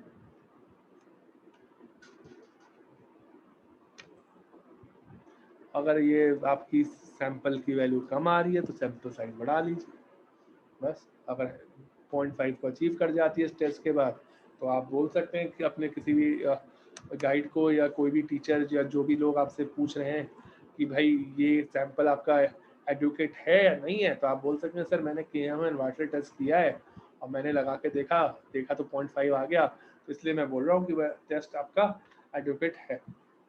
नहीं है तो बढ़ाइए। अच्छा, ये आपका KMO का बताया था मैंने, अब बार्टलेट टेस्ट का बता देता हूँ। बार्टले टेस्ट आपका एक टेस्ट था, याद करो जरा कौन सा था, लीवेंस टेस्ट था। लीवेंस टेस्ट में जैसा ही है। लीवेंस टेस्ट कहाँ यूज हो रहा था, किसमें यूज हो रहा था, लीवेंस टेस्ट आपका नॉन पैरामेट्रिक पैरामेट्रिक वाले में यूज हो रहा था। यहाँ पे हम आते हैं बार्टले टेस्ट पे, ये आपको बोल रहा है लेस देन 5.05,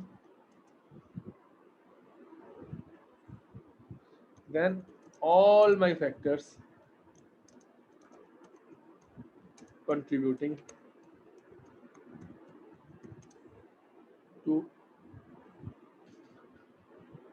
all variables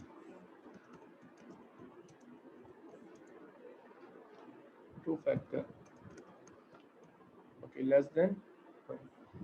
तो हमारे पास दो टेस्ट हैं, एक KMO है जिसने आपको ये बताया सैंपल एडुकेट है, दूसरे ने बताया कि जो जितने भी वेरिएबल्स है वो आपका एडुकेट रिलेशनशिप दे रहे हैं। कोरिलेशन टेबल में जाके आप क्या देखेंगे, वही फिर आपके एक और टेबल आएगी इसी में, फैक्टर एनालिसिस में कोरिलेशन टेबल आएगी, उसमें देखेंगे अपना पियर्सन की वैल्यू 0.7 से है अच्छी, ज़्यादा तो बहुत बढ़िया है। एक आपकी और टेबल आएगी, वो आपकी आएगी कम्युनल, मैं लिख देता हूँ यहाँ पे,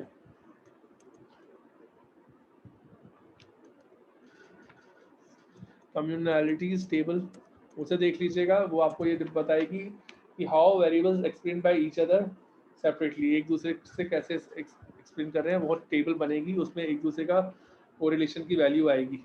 इसमें आपकी कंप्लीट एक वैल्यू आएगी, इसमें आपकी सारे फैक्टर्स की एक दूसरे के साथ रिलेशनशिप आएगा।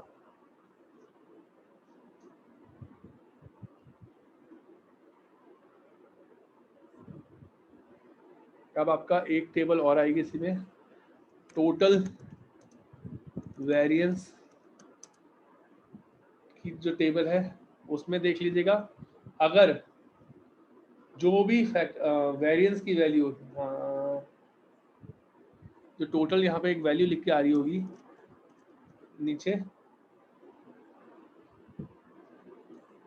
1 पॉइंट समथिंग समथिंग समथिंग, तो आप उसमें देख लीजिए जितने भी आपकी वैल्यूज 1 से ज्यादा है, इसमें देखना है क्या है, हायर देन 1 उतने ग्रुप आपके फॉर्म हो जाएंगे। कोई डाउट, जितनी वैल्यूज हायर देन 1 उतने ग्रुप फॉर्म हो जाएंगे। और दूसरा एक चीज और देख लीजिएगा, इसी में क्यूमुलेटिव वैल्यू आ रही होगी परसेंटेज, अगर 60% एंड अबव आ रहा है वेरिएंस इन सब टेबल्स का मिला के, क्यूमुलेटिव देख लीजिएगा, तो वो सही है, वो अच्छा है, आइडल है। तो आपने जितने भी वेरिएबल्स लिए उसमें से आप ग्रुपिंग करके, जैसे आपने एग्जाम्पल के लिए 20 वेरिएबल लिए, तो आप उन्हें ग्रुपिंग करके एक ब्रॉडली 8 फैक्टर्स या 10 फैक्टर्स में डिवाइड कर सकते हैं, जो भी आपकी वैल्यू आई उसके अकॉर्डिंग। तो इतने सारे वेरिएबल्स लेने की जरूरत नहीं है। इसमें आइगन वैल्यू देख लीजिएगा, आइगन वैल्यू क्या होती है, 1 से वही 1 से ऊपर वाली सही है सारी। और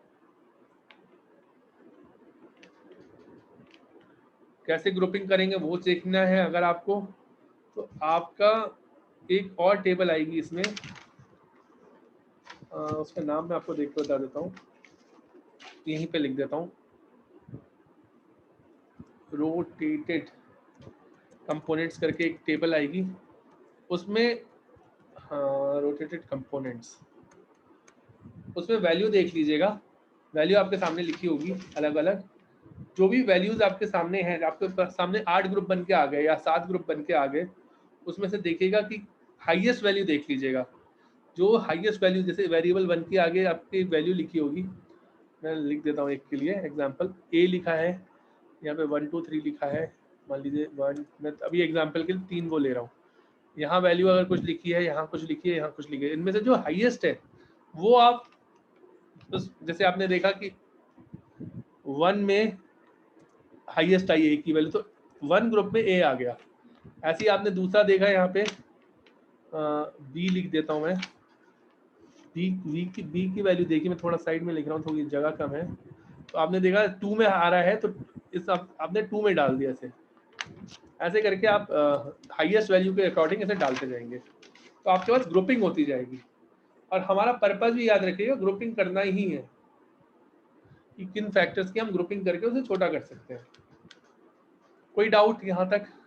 ये आपका फैक्टर एनालिसिस यहाँ पे खत्म होता है। इसमें मेजर चीज जो हमने पढ़ी वो केएमओ पढ़ी। केएमओ का फुल फॉर्म क्या था? कैसर मेसर ऑल्किन। इसकी वैल्यू क्या बताती है कि हमारा सैंपल एडुकेट है नहीं है, और या हमें और सैंपल साइज की जरूरत पड़ेगी। 0.05 आएगा। बार्टलेट टेस्ट क्या बताता है? लेस देन 0.05 अगर है तो ये variable and all variable contributing to each two factors, और नहीं है तो फिर हमें देखना पड़ेगा कि कौन से वेरिएबल्स हमें ड्रॉप आउट करने हैं। ओके, ये सब हटा दिया फिर मैंने, और मैं फिर और आगे बढ़ रहा हूँ। मेरा पर्पस क्या है कि एक ही लेक्चर में ये पूरा कंप्लीट हो जाए अपना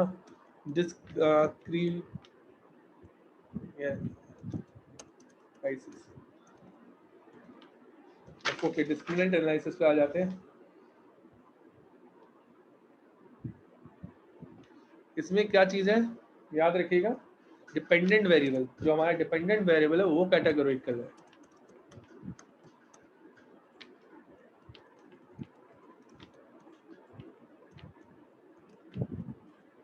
और जो इंडिपेंडेंट वेरिएबल है वो स्केल है।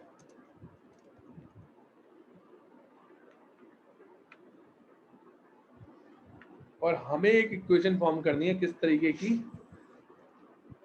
हमें ये चेक करना है कि एक कॉम्बिनेशन बनाना है कि भाई कौन सा ब्रांड,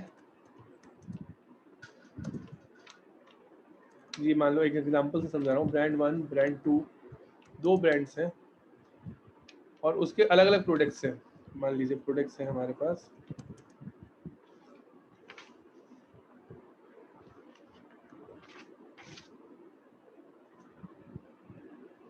तो ये जैसे आपके प्रोडक्ट ले लिया मैंने, गारमेंट।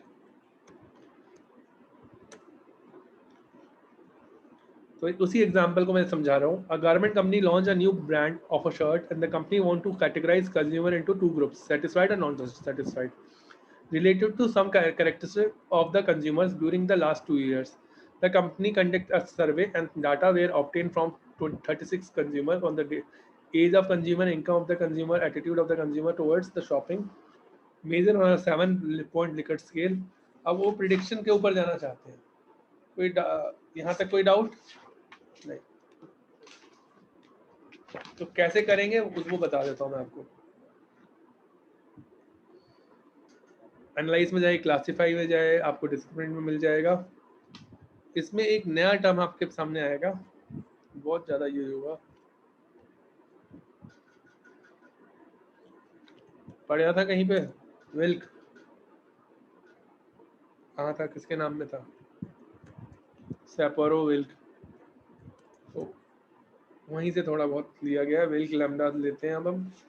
विल्क लैम्डा की वैल्यू देखेंगे कि को रिलेशनशिप एग्जिस्ट करती है नहीं करती। अगर करती है तो आईवी और डीवी में रिलेशनशिप है। विल्क लैम्डा में जाइए, वहाँ सिग्निफिकेंस वैल्यू मैच करिए। सिग्निफिकेंस वैल्यू अगर किससे कम है, 0.05 से कम है, तो there is a relationship exist.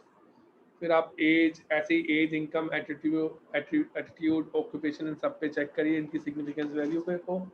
अगर कम है तो रिलेशनशिप एग्जिस्ट करती है। ओके, आइगन वैल्यू को मैच करिए। आइगन वैल्यू अगर आपके पास है, एक टेबल आएगी आइगन वैल्यू की, उसमें क्या देखना है अपने को? Above 1 is acceptable. Eigen value अगर अबव 1 है तो एक्सेप्टेबल है। एक चीज पढ़ी थी हमने, प्रिडिक्टिबिलिटी पावर, कि इसमें भी तो हम यही कर रहे हैं कि भाई वैसे कंज्यूमर बाय करेगा। तो प्रिडिक्टिबिलिटी पावर कहाँ पढ़ी थी हमने? रिग्रेशन में पढ़ी थी। तो वही यहाँ पे भी है कि आप ये चेक करना चाहते हैं, रिग्रेशन के एक आगे होता है डिस्क्रिमिनेंट एनालिसिस की, किस ब्रांड को बाय करेगा। पहले तो आप इम्पैक्ट करते थे, अब आप डिसीजन प्रिडिक्ट कर रहे हैं। तो इसके लिए आपके पास एक वैल्यू होगी कॉनिकल कोरिलेशन की। जैसे एग्जांपल आपकी वैल्यू है 0.1, तो आप उसे दोबारा नहीं, 0.1 से समझ में नहीं आएगा। 0.2 वैल्यू है आपकी, तो उसे मल्टीप्लाई कर दीजिएगा दोबारा, क्योंकि वहां पे क्या था, आर स्क्वायर था, ये एक तरह से आर की वैल्यू है। तो आपकी प्रेडिक्टेबिलिटी हो गई कितनी,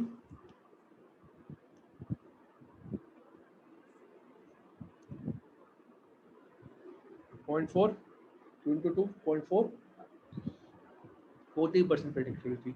वही सेम चीज लगेगी 50% मैनेजमेंट के लिए, मेडिकल के लिए 90% है अबव, और ये आपका बस मल्टीप्लाई करना है और कुछ नहीं है, सेम चीज़ है। Test of equality of variables में भी आप सिग्निफिकेंस वैल्यू चेक करेंगे, स्टैंडर्ड कॉनिकल डिस्क्रिमिनेशन में जाएंगे, वहाँ पे वैल्यू अगर आपकी बहुत सारी वैल्यू पड़ी होगी फंक्शंस में, मैं यहाँ पे लिख दे रहा हूँ, स्टैंडर्डाइज्ड कॉनिकल स्टैंडर्डाइज्ड कॉनिकल, इसकी वैल्यू होगी जो भी हाईएस्ट होगी, हाईएस्ट अगर आपने बोला कि भाई इनकम की हाईएस्ट आ रही है, किस चीज़ की वैल्यू, फंक्शन लिखा होगा नीचे, उसकी वैल्यू देख लीजिएगा, जो भी हाईएस्ट आ रही हो आप बोल सकते हो कि ये सबसे ज़्यादा इम्पैक्ट करता है बायर को, सबसे बड़ा फैक्टर है कोई भी डिसीजन लेने के लिए, और इसी से आप उसकी इक्वेशन बना सकते हैं। रिग्रेशन इक्वेशन की तरह ही बनेगी, वो फैक्टर्स डाल दीजिएगा, ये बस यहाँ पे डी लिख दीजिएगा, और x1 जो भी आपका फैक्टर्स है इस तरीके से मल्टीपल रिग्रेशन इक्वेशन की तरह बना दीजिएगा। कोई डाउट, इस तरीके से आपकी इक्वेशन बन जाएगी। तो ये आपको बता देगी कि कंज्यूमर कौन सा बिहेवियर, मतलब कब वो ब्रांड 1 लेगा, कब वो ब्रांड 2 लेगा, इसके ऊपर डिपेंड करता है, पास्ट डाटा के ऊपर। कोई डाउट?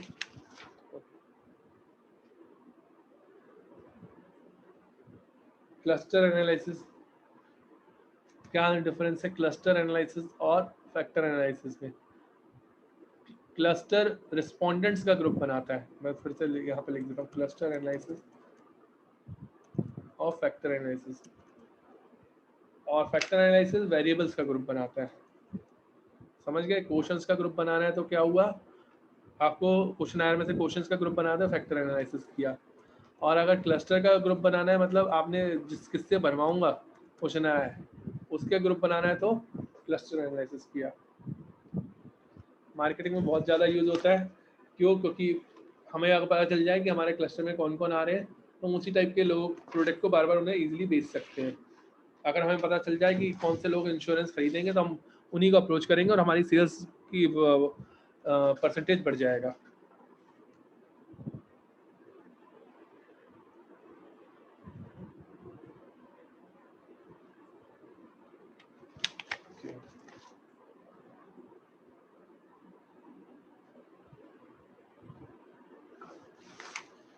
इसमें आपके सामने क्लस्टर एनालिसिस की कुछ टेबल आएंगी, जिसमें से मेजर जो टेबल है वो मैं आपके सामने बता देता हूँ। एक आएगा आपका क्लस्टर मेंबरशिप टेबल, उसमें जाइएगा, उसमें आपके सामने क्लस्टर्स आए होंगे, 1 2 3 करके आए होंगे, आप उसे सेलेक्ट कर लीजिएगा। ये आपको दो चीज़ें बताता है, एक ये बताता है कितने क्लस्टर्स में डिवाइड कर सकता है, तो और आपने जितने क्लस्टर्स में डिवाइड किया वो उसके बेसिस पे कैसे पता चलेगा वो कितने क्लस्टर, उसके लिए आपको देखनी पड़ेगी टेबल, कोफिशिएंट टेबल आएगी, कोफिशिएंट टेबल आएगी, उसमें वही जो मैक्सिमम वैल्यू 1 से ऊपर हो वो ले लेना, जिस हायर देन 1 अभी किया था ना ये, तो वो सेम चीज़ है, हायर देन 1 जितने क्लस्टर में आपका मैक्सिमम परसेंटेज कवर हो जाए वो आपका दिख जाएगा इसमें, तो आपको पता चल जाएगा 3 क्लस्टर 4 क्लस्टर कितने क्लस्टर, और फिर उसके अकॉर्डिंग क्लस्टर मेंबरशिप में जाना, आपके सामने डिवाइड होकर आया हुआ होगा, उसमें से सेलेक्ट कर लीजिएगा, उसके बाद आप क्लस्टर के आंसर लिख सकते हैं कि भाई अब फर्स्ट क्लस्टर में हमने ये वेरिएबल्स लिए हैं, ए लिया है, बी लिया है, टी लिया है, सेकंड क्लस्टर में हमने ये वेरिएबल्स ली हैं, उस टेबल के ऊपर से आप देख के बता पाएंगे ई लिया है। ओके, तो यहीं पे आपका क्लस्टर एनालिसिस कंप्लीट हो जाता है। कोई डाउट?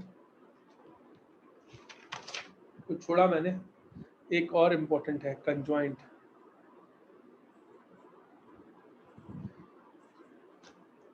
न्यू प्रोडक्ट डेवलपमेंट अगर कहीं पे भी आ जाता है वर्ड कि मैंने कोई नया प्रोडक्ट बनाना है, या मैं लिख दे रहा हूँ उसके बारे में थोड़ा सा एनालिसिस।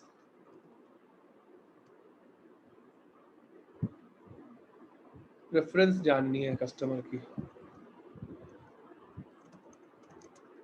तो हम इसे कंजॉइंट एनालिसिस से जान सकते हैं। उसमें क्या था, बाइंग बिहेवियर जान रहे थे, इसमें प्रेफरेंस जान रहे हैं, उसमें हमारे पास डाटा था, इसमें हम सैंपल बनाएंगे पूरा। इसमें हमारा डाटा नहीं है, उसमें डाटा था, याद रखिएगा। इसमें हमारे पास क्या चीज़ है, एट्रीब्यूट्स हैं। उन एट्रीब्यूट्स के बेसिस पे हमें ये जानना है कि कस्टमर क्या खरीदता है। एक टीवी है, टीवी में स्क्रीन देखता है, क्वालिटी देखता है, प्राइस देखता है, क्या देखता है, उस तरीके से हम इसे बनाते हैं। वैसे ज़्यादा डिटेल से नहीं समझा रहा मैं आपको, इसका बस ब्रीफ दे रहा था। इसमें आपका एक क्वेश्चन आया का फॉर्मेट बन जाएगा, उस फॉर्मेट के बेसिस पे आप बता पाएंगे कि पहले एक फॉर्मेट बन के आ जाएगा, उस फॉर्मेट में आप डाटा फिल कराएंगे, डाटा फिल कराने के बाद आप इंटरप्रिटेशन कर पाएंगे। एक टेबल बन के आएगी आपके सामने ओवरऑल स्टैट्स की। अगर वो टेबल आपको दे रखी है स्टैटिस्टिक्स टेबल, तो आप इसे इजीली प्रिडिक्ट कर सकते हैं कि कौन सा फैक्टर्स हैं। इसमें आपको सिर्फ क्या देखना है, बहुत इजी है, निगेटिव वैल्यू जो है उसे नहीं देखनी, जो भी निगेटिव वैल्यू आ रही है वो नहीं देखनी, पॉजिटिव वैल्यूज को देखना है। अब टेक एग्जांपल, जो भी पॉजिटिव वैल्यूज आए उसके हिसाब से आप बता पाओगे कि भाई मैंने ये आपका प्रेडिक्शन किया। दूसरी आपको देखनी है इसमें कि जो इम्पोर्टेंट वैल्यू टेबल आएगी एक, उसमें देख लीजिएगा, ये नाम है जो मैं टेबल्स का नाम लिख रहा हूँ, इम्पोर्टेंट वैल्यू टेबल। इसमें वैल्यू लिखी होगी आपकी फैक्टर्स की, उसे आप टॉप असेंडिंग ऑर्डर में डिवाइड रैंकिंग दे दीजिएगा।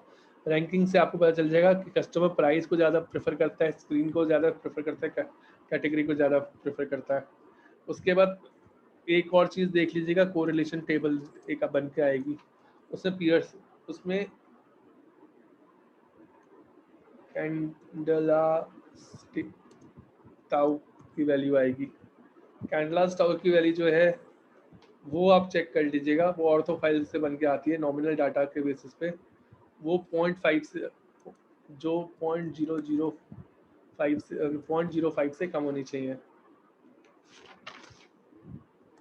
कोई डाउट यहाँ तक? इसी के साथ हमारे सारे एनालिसिस कंप्लीट हो चुके हैं। और अनोवा जैसे किया था, हाँ अनोवा रह गया यार, एक बार मैं अनोवा और कर देता हूँ, फिर यूनिट 3 में चलेंगे। अनोवा ले लेते हैं। अनोवा सिमिलर है, कोई ज़्यादा डिफरेंस नहीं है किससे। अनोवा में मैं आपको इम्पोर्टेंट पढ़ना बता देता हूँ, क्या पढ़ना है आपको, पी वैल्यू ही पढ़नी है अनोवा टेबल में जाके।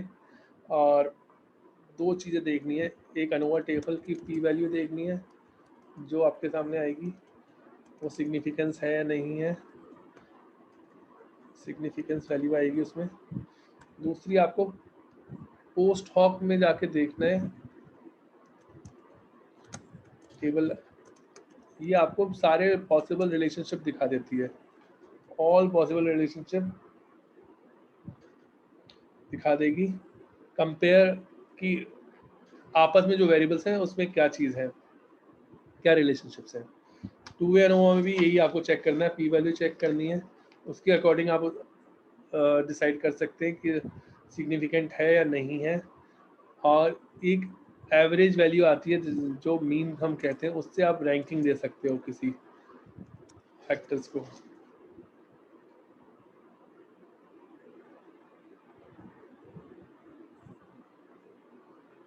ओके, शॉर्ट में यही अनोवा आप दो चीज़ों पे आराम से देख सकते हो, इजीली मिल जाएगा। ओके, कंजॉइंट हो गया, डिस्क्रिमिनेशन हो गया, अनोवा हो गया। लास्ट में चलते हैं यूनिट 3 में इंपॉर्टेंट पॉइंट्स ले लेता हूँ। स्ट्रक्चर SEM अगर कोई पूछ ले, स्ट्रक्चर एक्विजिशन मॉडलिंग, ये आपने और हमने सबने किसके साथ पढ़ा है, मॉडलिंग, ये हमने पढ़ा है किसके थ्रू, अमोस के थ्रू। तो अमोस को आप ध्यान रखिएगा, मॉडल फिटनेस आएगा इसमें, जो मुझे ऐसा लगता है बहुत इंपॉर्टेंट है। मैंने सर ने एक चीज़ सिखाई थी हमें, जहाँ पे भी आई किससे कम है, आई कम है, आई अलग अलग मॉडल फिटनेस के होते हैं। गुडनेस, मैं सबके नाम नहीं लिख रहा, मुझे भी याद नहीं। गुडनेस और फिटनेस, GFI लिखा होगा, AGFI लिखा होगा, CI लिखा हो, CFI लिखा हो, NFI लिखा हो, एंटी, ये क्या है, ये IFI लिखा हो, कोई भी चीज़ हो, अगर से कम, आपको क्या देखना है, आई की वैल्यू 0.09 से ज़्यादा आ रही है तो आपका मॉडल फिट है, से ज़्यादा तो मॉडल फिट है। ये फिटनेस इंडेक्स की कोई भी आई की वैल्यू अगर 0.9 से ज़्यादा आती है तो आपका मॉडल फिट है। और अगर मैं कंपेयर करूं, दूसरा आर की वैल्यू दी हुई है, RM याद रखना, RM लिखा होगा कहीं ना कहीं।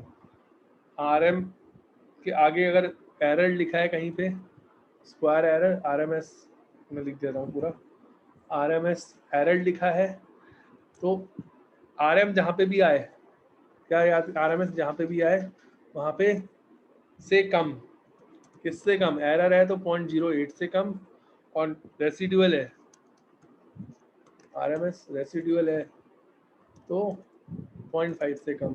फिर से रिपीट कर रहा हूँ, जहाँ पर आई लिखा है तो जो मॉडल फिटनेस की वैल्यू आ रही है वो 0.9 से ज़्यादा, जहाँ पे RM लिखा है वहाँ पे से कम, किससे कम, अगर एरर लिखा है तो 0.808 से कम, और अगर रेसिडुअल लिखा है तो किससे कम, 0.05 से कम। ये शॉर्टकट है, डिटेल में पढ़ना तो आप बाद में आराम से पढ़ सकते हैं, अभी तो मैं आपको सिर्फ याद करने का तरीका बता रहा हूँ। चाई स्क्वायर टेस्ट अगर आ रहा है, पी वैल्यू अगर क्या आ रही है, 0.05 से ज़्यादा आ रही है तो आपका मॉडल फिट है या नहीं है। कोई डाउट? हमने 3 तरीके से पढ़ लिया मॉडल फिटनेस को। अगर कोई भी आई लिखा है, क्या लिखा है, GFI, AGFI, CEI, CFI, NFI, IFI, कोई भी आई, और उसकी वैल्यू लिखी हुई है कितनी, 0.9 से ज़्यादा, तो आपका मॉडल फिट है। RMS लिखा है, RMS में अगर एरर लिखा है तो 0.08 से कम, और अगर रेजिडुअल लिखा है तो 0.05 से कम, और अगर चाई स्क्वायर है तो उससे ज़्यादा, 0.05 से ज़्यादा। यहाँ तक कोई डाउट? मैं इससे ज़्यादा नहीं बता रहा आपको, अमाउस पूरा उसमें है। एक चीज़ और सर ने बहुत अच्छे से बताई थी हमें, वो है convergent validity and divergent validity.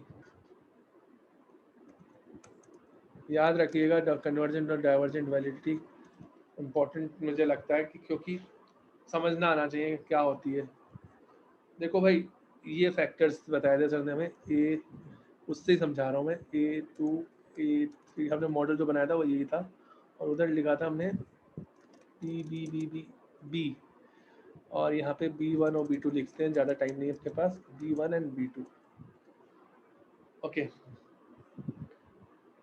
Validity अगर इन दोनों के बीच में, अरे यार ये तो मिक्स हो गया, अच्छा चलो पास में ही पहुँच गया, अच्छा है ना।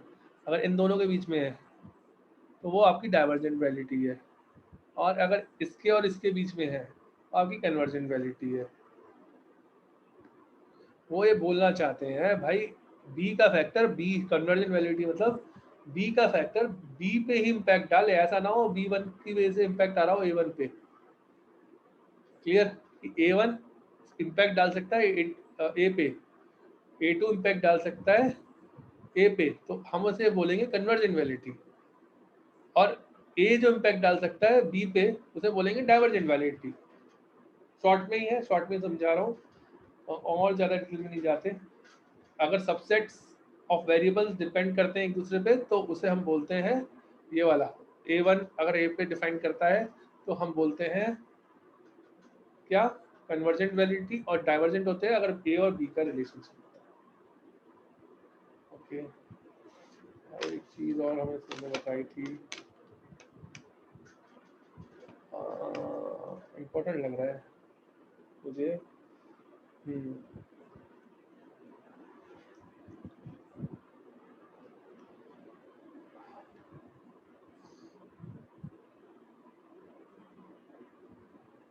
कैसे चेक करेंगे वैलिडिटी वो बताया था।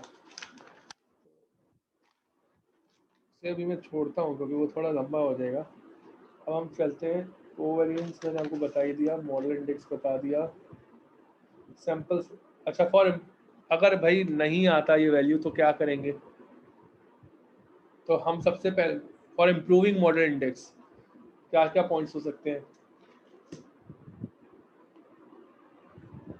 सबसे पहले हमें जाना है मॉडल इंडेक्स पे और चेक एरर वैल्यू देखनी है, एरर टू एरर वैल्यू, और उसे अगर हम कहीं मैच करके सही कर सकते हैं तो हम कर सकते हैं। सैंपल साइज इंक्रीज कर दीजिए, बहुत इजी तरीका। मल्टी वेरिएंस नॉर्मेलिटी को अटेन करने की कोशिश करिए। एस्टिमेट मैट्रिक्स में जाइए, स्टैंडर्ड रेसिड्यूल में जो भी कोवेरिएंस हायर वैल्यू है उसने हटा दीजिए, आपकी मॉडल फिटनेस बढ़ जाएगी। कैसे कैसे बढ़ेगी मैं दोबारा भी बता रहा हूँ। कोवेरिएंस टेबल में जाइए, चेक करिए कि कौन सी एरर टू एरर वैल्यू है जो हम सही कर सकते हैं। दूसरा, सैंपल साइज इंक्रीज कर दीजिए। तीसरा, मल्टी वेरिएंस नॉर्मेलिटी को अटेंड करने की कोशिश करिए। चौथा, आपको देखना है कि जो भी वेरिएंस हायर है, जिनकी वैल्यू हायर है, आप उन्हें रिमूव कर दीजिए। अब मैं आगे बढ़ता हूँ, इसी के आगे एक चीज़ मैंने अभी छोड़ी है, वो मैं लास्ट में अगर टाइम बचेगा तो करूँगा, नहीं तो। अब मैं जा रहा हूँ टाइम सीरीज एनालिसिस, बहुत अच्छे से बताया था सर ने। टाइम सीरीज एनालिसिस में हमें पढ़ाया था कॉजुअलिटी ग्रैंगल टेस्ट। इसलिए यूज करते हैं अ टेस्ट अ चेक का इंटरडिपेंडेंसी, एक दूसरे के ऊपर डिपेंडेंसी चेक करने के लिए। इसमें और रिग्रेशन में ज़्यादा अंतर नहीं है। अंतर क्या है वो देखते हैं।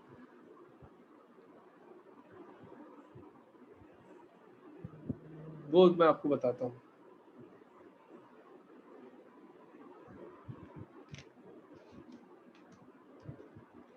डिपेंडेंसी बताता है और प्रिडिक्शन क्लियर करता है। कैसे? वही इक्वेशन बनानी है आपको। उस पर इक्वेशन बनाने के बाद आपको डिपेंडेंसी देखनी है पी वैल्यू से।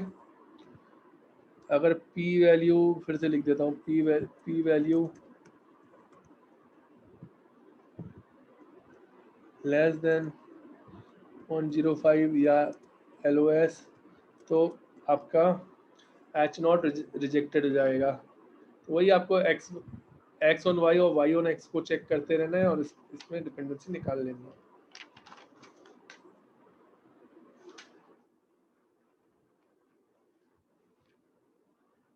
ओके, फिर शॉर्ट में सर हमें दो चीज़ें और बताई थी। एक बताई थी अरीमा। अरीमा अरीमा का फुल फॉर्म क्या है वो याद रख लीजिए सबसे पहले। Auto regressive integrated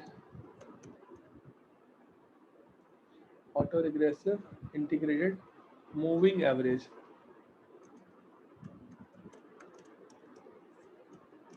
moving average मतलब हर 3 साल का forecast based on average of last few values. मतलब 3 साल से आपने निकाल लिया, 5 वैल्यू से निकाल लिया, तो मूविंग एवरेज मतलब आप एवरेज करते चल रहे हैं।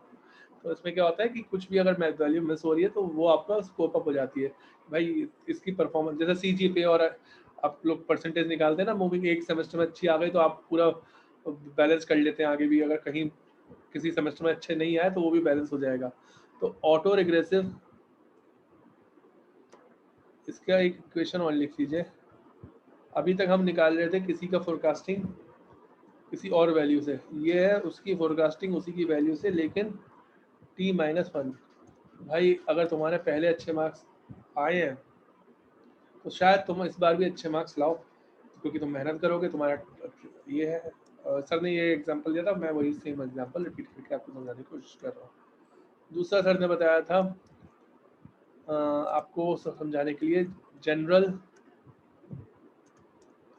ऑटो रिग्रेसिव, सही है, याद रहेगा ना। ऑटो रिग्रेसिव कॉमन है, AR का, ऑटो रिग्रेसिव कॉमन है AR का, उसमें जनरल लग गया है बस। कंडीशनल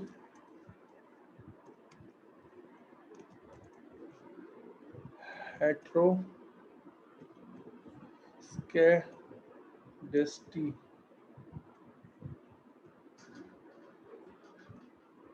बस।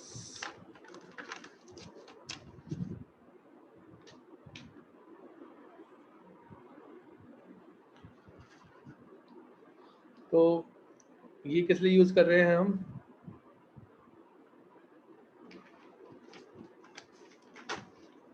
स्टेशनरिटी एक रह गया शायद।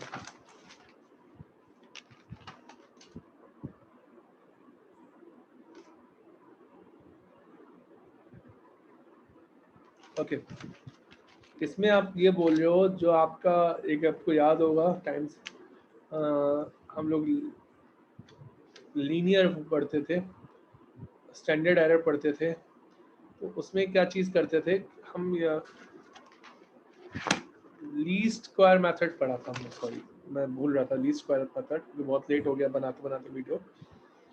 उसमें आपका एक्चुअल और फोरकास्ट का डिफरेंस निकालते थे, फिर उससे एरर निकालते थे, फिर एरर का स्क्वायर निकालते थे।